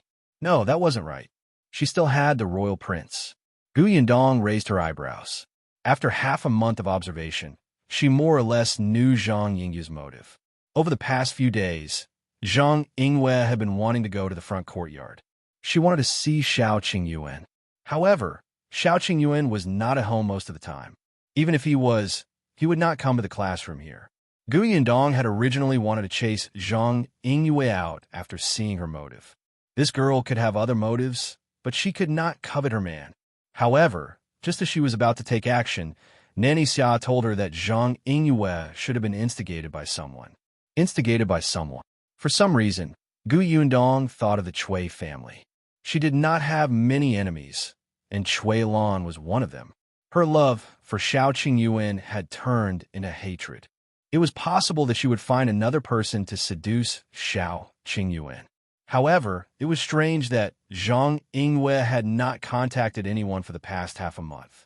Cui Lan, who had been engaged since a few days ago, seemed to have forgotten about them. Gu Yundong was confused, especially after Zhang Yingyue failed to meet Shao Qingyuan twice. She began to learn from Nanny Xia seriously. This person was crazy. Gu Yundong exhaled and turned to leave. Freu. No. Vel. Calm. The remaining people immediately surrounded Nanny Xia and began to ask about what they needed to pay attention to tomorrow. Before they left at night, Gu Yundong asked Tong Shuitao to bring a large basket over. Everyone looked at each other in confusion. Unexpectedly, Gu Yundong bent down and took out a cotton shirt from the basket. She looked at everyone. When I signed the contract, I said that everyone would have 2 sets of clothes every season when they work in the shop. If you find any errors, ads pop up, ads redirect, broken links, non-standard content, etc., please let us know report so we can fix it as soon as possible. Chapter 14:16. Cotton clothes. Everyone was elated when they heard this. They looked at the cotton shirt in Gu Yundong's hand in anticipation and disbelief. Initially, they thought that they would only have clothes when they officially started work. They did not expect to have them now. Gu Yundong had given them the measurements on the first day of their arrival. The cotton clothes were made by a woman and her daughter from a nearby family who specialized in mending clothes for others. They had completed them in the past 10 days. However, there was only one set for the time being. It was enough to wear now. Gu Yundong asked them to continue making the second set. When the shop opened, they could take it and change it. She looked at the label on the shirt and began to call out, Mei Hong. Mei Hong hurried forward. Gu Yundong handed her the clothes. Try it inside. Yes. Mei Hong took the clothes into the house and came out in a short while. Everyone's eyes lit up when they saw this. Not to mention anything else, the style was very novel. They were also wearing cotton clothes. Although the clothes were thin, their upper bodies were bloated. Most of the styles were similar, and the most important thing was to keep warm. They also had to wear 2 thin clothes under the cotton clothes, making them look really ugly. However, Mei Hong's cotton clothes were light green now. She looked even more elegant. Coupled with her slightly raised high collar and tight waist, her back was straight. She looked young and beautiful. The cotton clothes that Gu Yundong had given them were made according to their sizes. Nowadays, many people would deliberately make larger clothes. However, the female staff of New Tea Pavilion gave people the impression that they had to be energetic, nimble, and clean. Clothes that fit them were very important. Gu Yundong was very satisfied with what Mei Hong was wearing. She picked up the next item. Yu Rong. Mrs. Yu quickly went forward and touched the clothes lovingly. Not only did the clothes look good, but the material was also good. It was very thick to the touch. She did not need to wear it to know that it would definitely be very warm.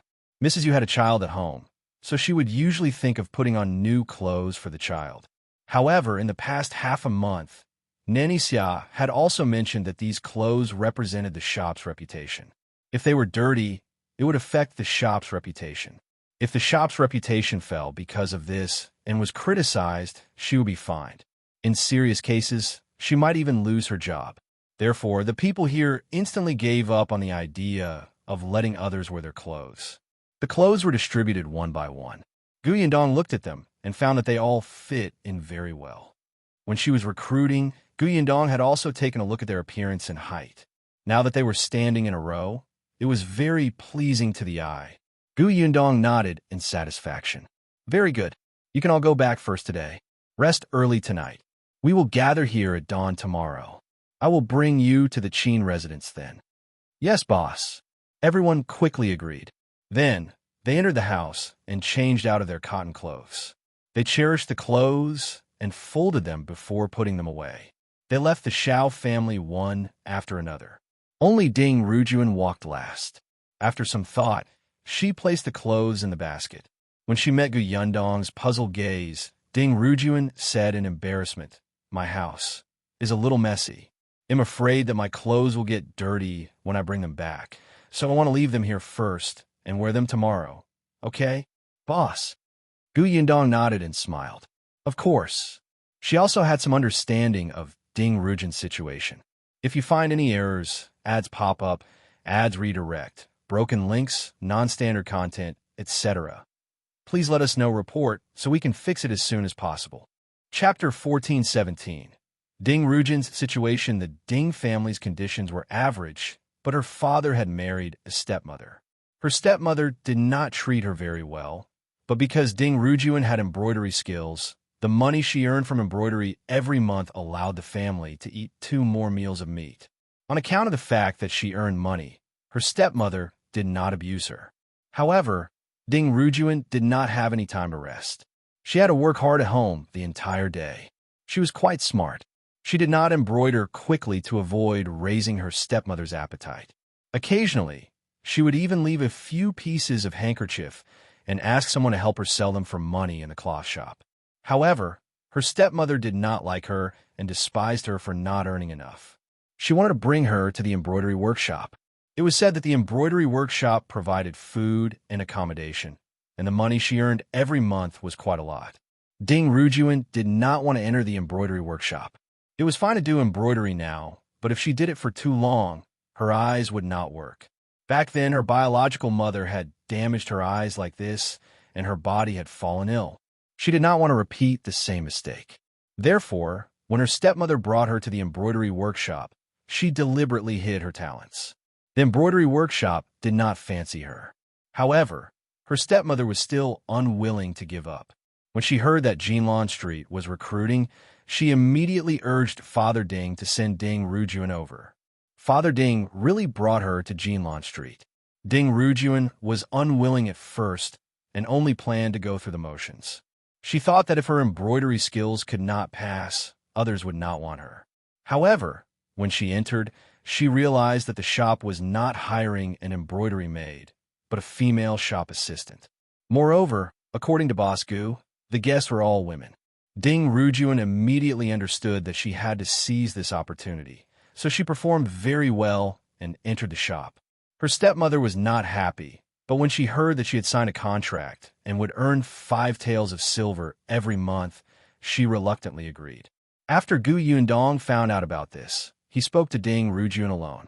She said, "Now that your family knows that your salary is 5 taels, I think you have to hand them over. However, I've said before that if you do well in the future, they'll give you a raise in salary. When the time comes, you don't have to tell your family. I won't tell you either. Just take it." Ding Rujun was stunned for a moment when she heard that. Then, she became slightly excited. Her eyes lit up as she looked at Gu Yundong gratefully. Therefore, this time, Ding Rujun also proposed to keep the clothes in the Shao family for safekeeping. She was worried that her stepmother would take it away after she took it back. Gu Yundong agreed, and Ding Rujun left. The next day, as expected, everyone arrived early in the morning. Gu Yundong rented 2 carriages to send everyone over. Nanny Xia led them in through the back door of the Qin family. She went to see Wenzheng with Shao Qingyuan. Wenzheng had just returned the day before yesterday. When he found out that Gu Yundong and Shao Qingyuan were coming over, he waited in the study with a straight face early in the morning. However, after waiting for a long time, no one came. Wenzheng was a little tired from waiting. He couldn't help but open the study door and go out to take a look. Then, he heard a familiar voice laughing under the corridor. "Is that so? In that case, you know a lot of words. Speaking of which, your Mr. Qin used to be a teacher. Not to mention anything else, he's very experienced in teaching.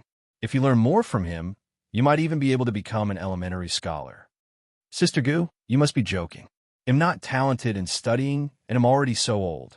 I'm already very satisfied that I can read. How would I dare to take the elementary scholar examination? You don't have to belittle yourself. If you find any errors, ads pop up, ads redirect, broken links, non-standard content, etc., please let us know report so we can fix it as soon as possible." Chapter 14:18. Wenzheng's official aura ahem. Wenzheng coughed heavily and finally interrupted the few people who were chatting about the past. Yundong and Shao Qingyuan looked up. Shu, who was standing opposite them, immediately stood up and glanced at Wenzheng guiltily. He really didn't do it on purpose. He had been by Mr. Qin's side for several months, and he had learned a lot. He also knew that he shouldn't have stood under the corridor and chatted with people when guests came. However, he was too excited to see Yundong. In addition, Sister Gu greeted him and asked about his recent situation. He could not help but keep talking and forget where he was. Wenzheng snorted softly, and Shu lowered his head even more. Only then did Wenzheng look at Yundong. Come in. It's cold outside, but you guys are chatting so happily outside. We just exchanged a few words. Yundong laughed. She was also very happy to see Shu. Speaking of which, she could be considered the middleman between Shu and Wenzheng. She treated Shu as her younger brother. When she saw him, she naturally wanted to ask, afraid that he was not good in any way. However, she forgot for a moment that Wenzheng was no longer the teacher Qin from Feng County. He was an official of the imperial court, and the people around him had to follow the rules. Shao Qingyuan brought her into the study. Wenzheng got someone to serve tea and sat back in his seat. He looked at the two of them and raised his eyebrows. Are you used to the life in the capital? Did you encounter any trouble? If you do, you can look for me. I haven't seen you for a few months. Master Qin is becoming more and more authoritative. Yundong smiled and drank a cup of tea. Wenzheng looked at Shao Qingyuan. Control your wife. She's already married, but she's still so immature. How am I immature? You sound so jealous. Yundong was speechless. How is she jealous? Wenzheng, don't imagine too much. Yundong is in charge of my family, Shao Qingyuan replied as he sat beside Yundong. Wenzheng choked. After a while, he waved his hand. Forget it. How can you be so self-righteous when your status is not up to standard? Pretend I didn't say anything. Seeing that Yundong was about to say something, he quickly changed the topic. By the way, I heard my wife talk about you guys when I came back. Did you make any progress? Speaking of this, Yundong's attention was indeed diverted. She frowned slightly and sighed. No, I had high expectations of the Marquis Huayin, but the last time I saw the Marquise, it didn't seem likely. Today, the Marquise will bring second madam over. I wonder if she has gained anything. Wenzheng lowered his eyes and said, I heard that Shao Qingyuan's parents are a match made in heaven. They're both very good-looking, right? Yundong nodded. Marquis Huayin and his brother are indeed handsome. I've never seen second madam, but I think it might not be her. Shao Qingyuan frowned. What do you mean? I think you've all asked around. The Marquis Huayin did not lose his child more than 20 years ago. Of course, it's also possible that they hid this matter and outsiders have no way of knowing. However, as far as I know, Second Master Shao does have a son who's the same age as you. However, when you disappeared, Second Madam happened to bring the child to her parents' house and was not in the capital. Therefore, the couple Liang Zi saw holding Shao Qingyuan was unlikely to be Second Madam. Shao Qingyuan and Yundong looked at each other. Wenzheng sighed secretly. How could it be so easy to find out something that had happened for more than 20 years? If you find any errors, ads pop up, ads redirect, broken links, non-standard content, etc. Please let us know report so we can fix it as soon as possible.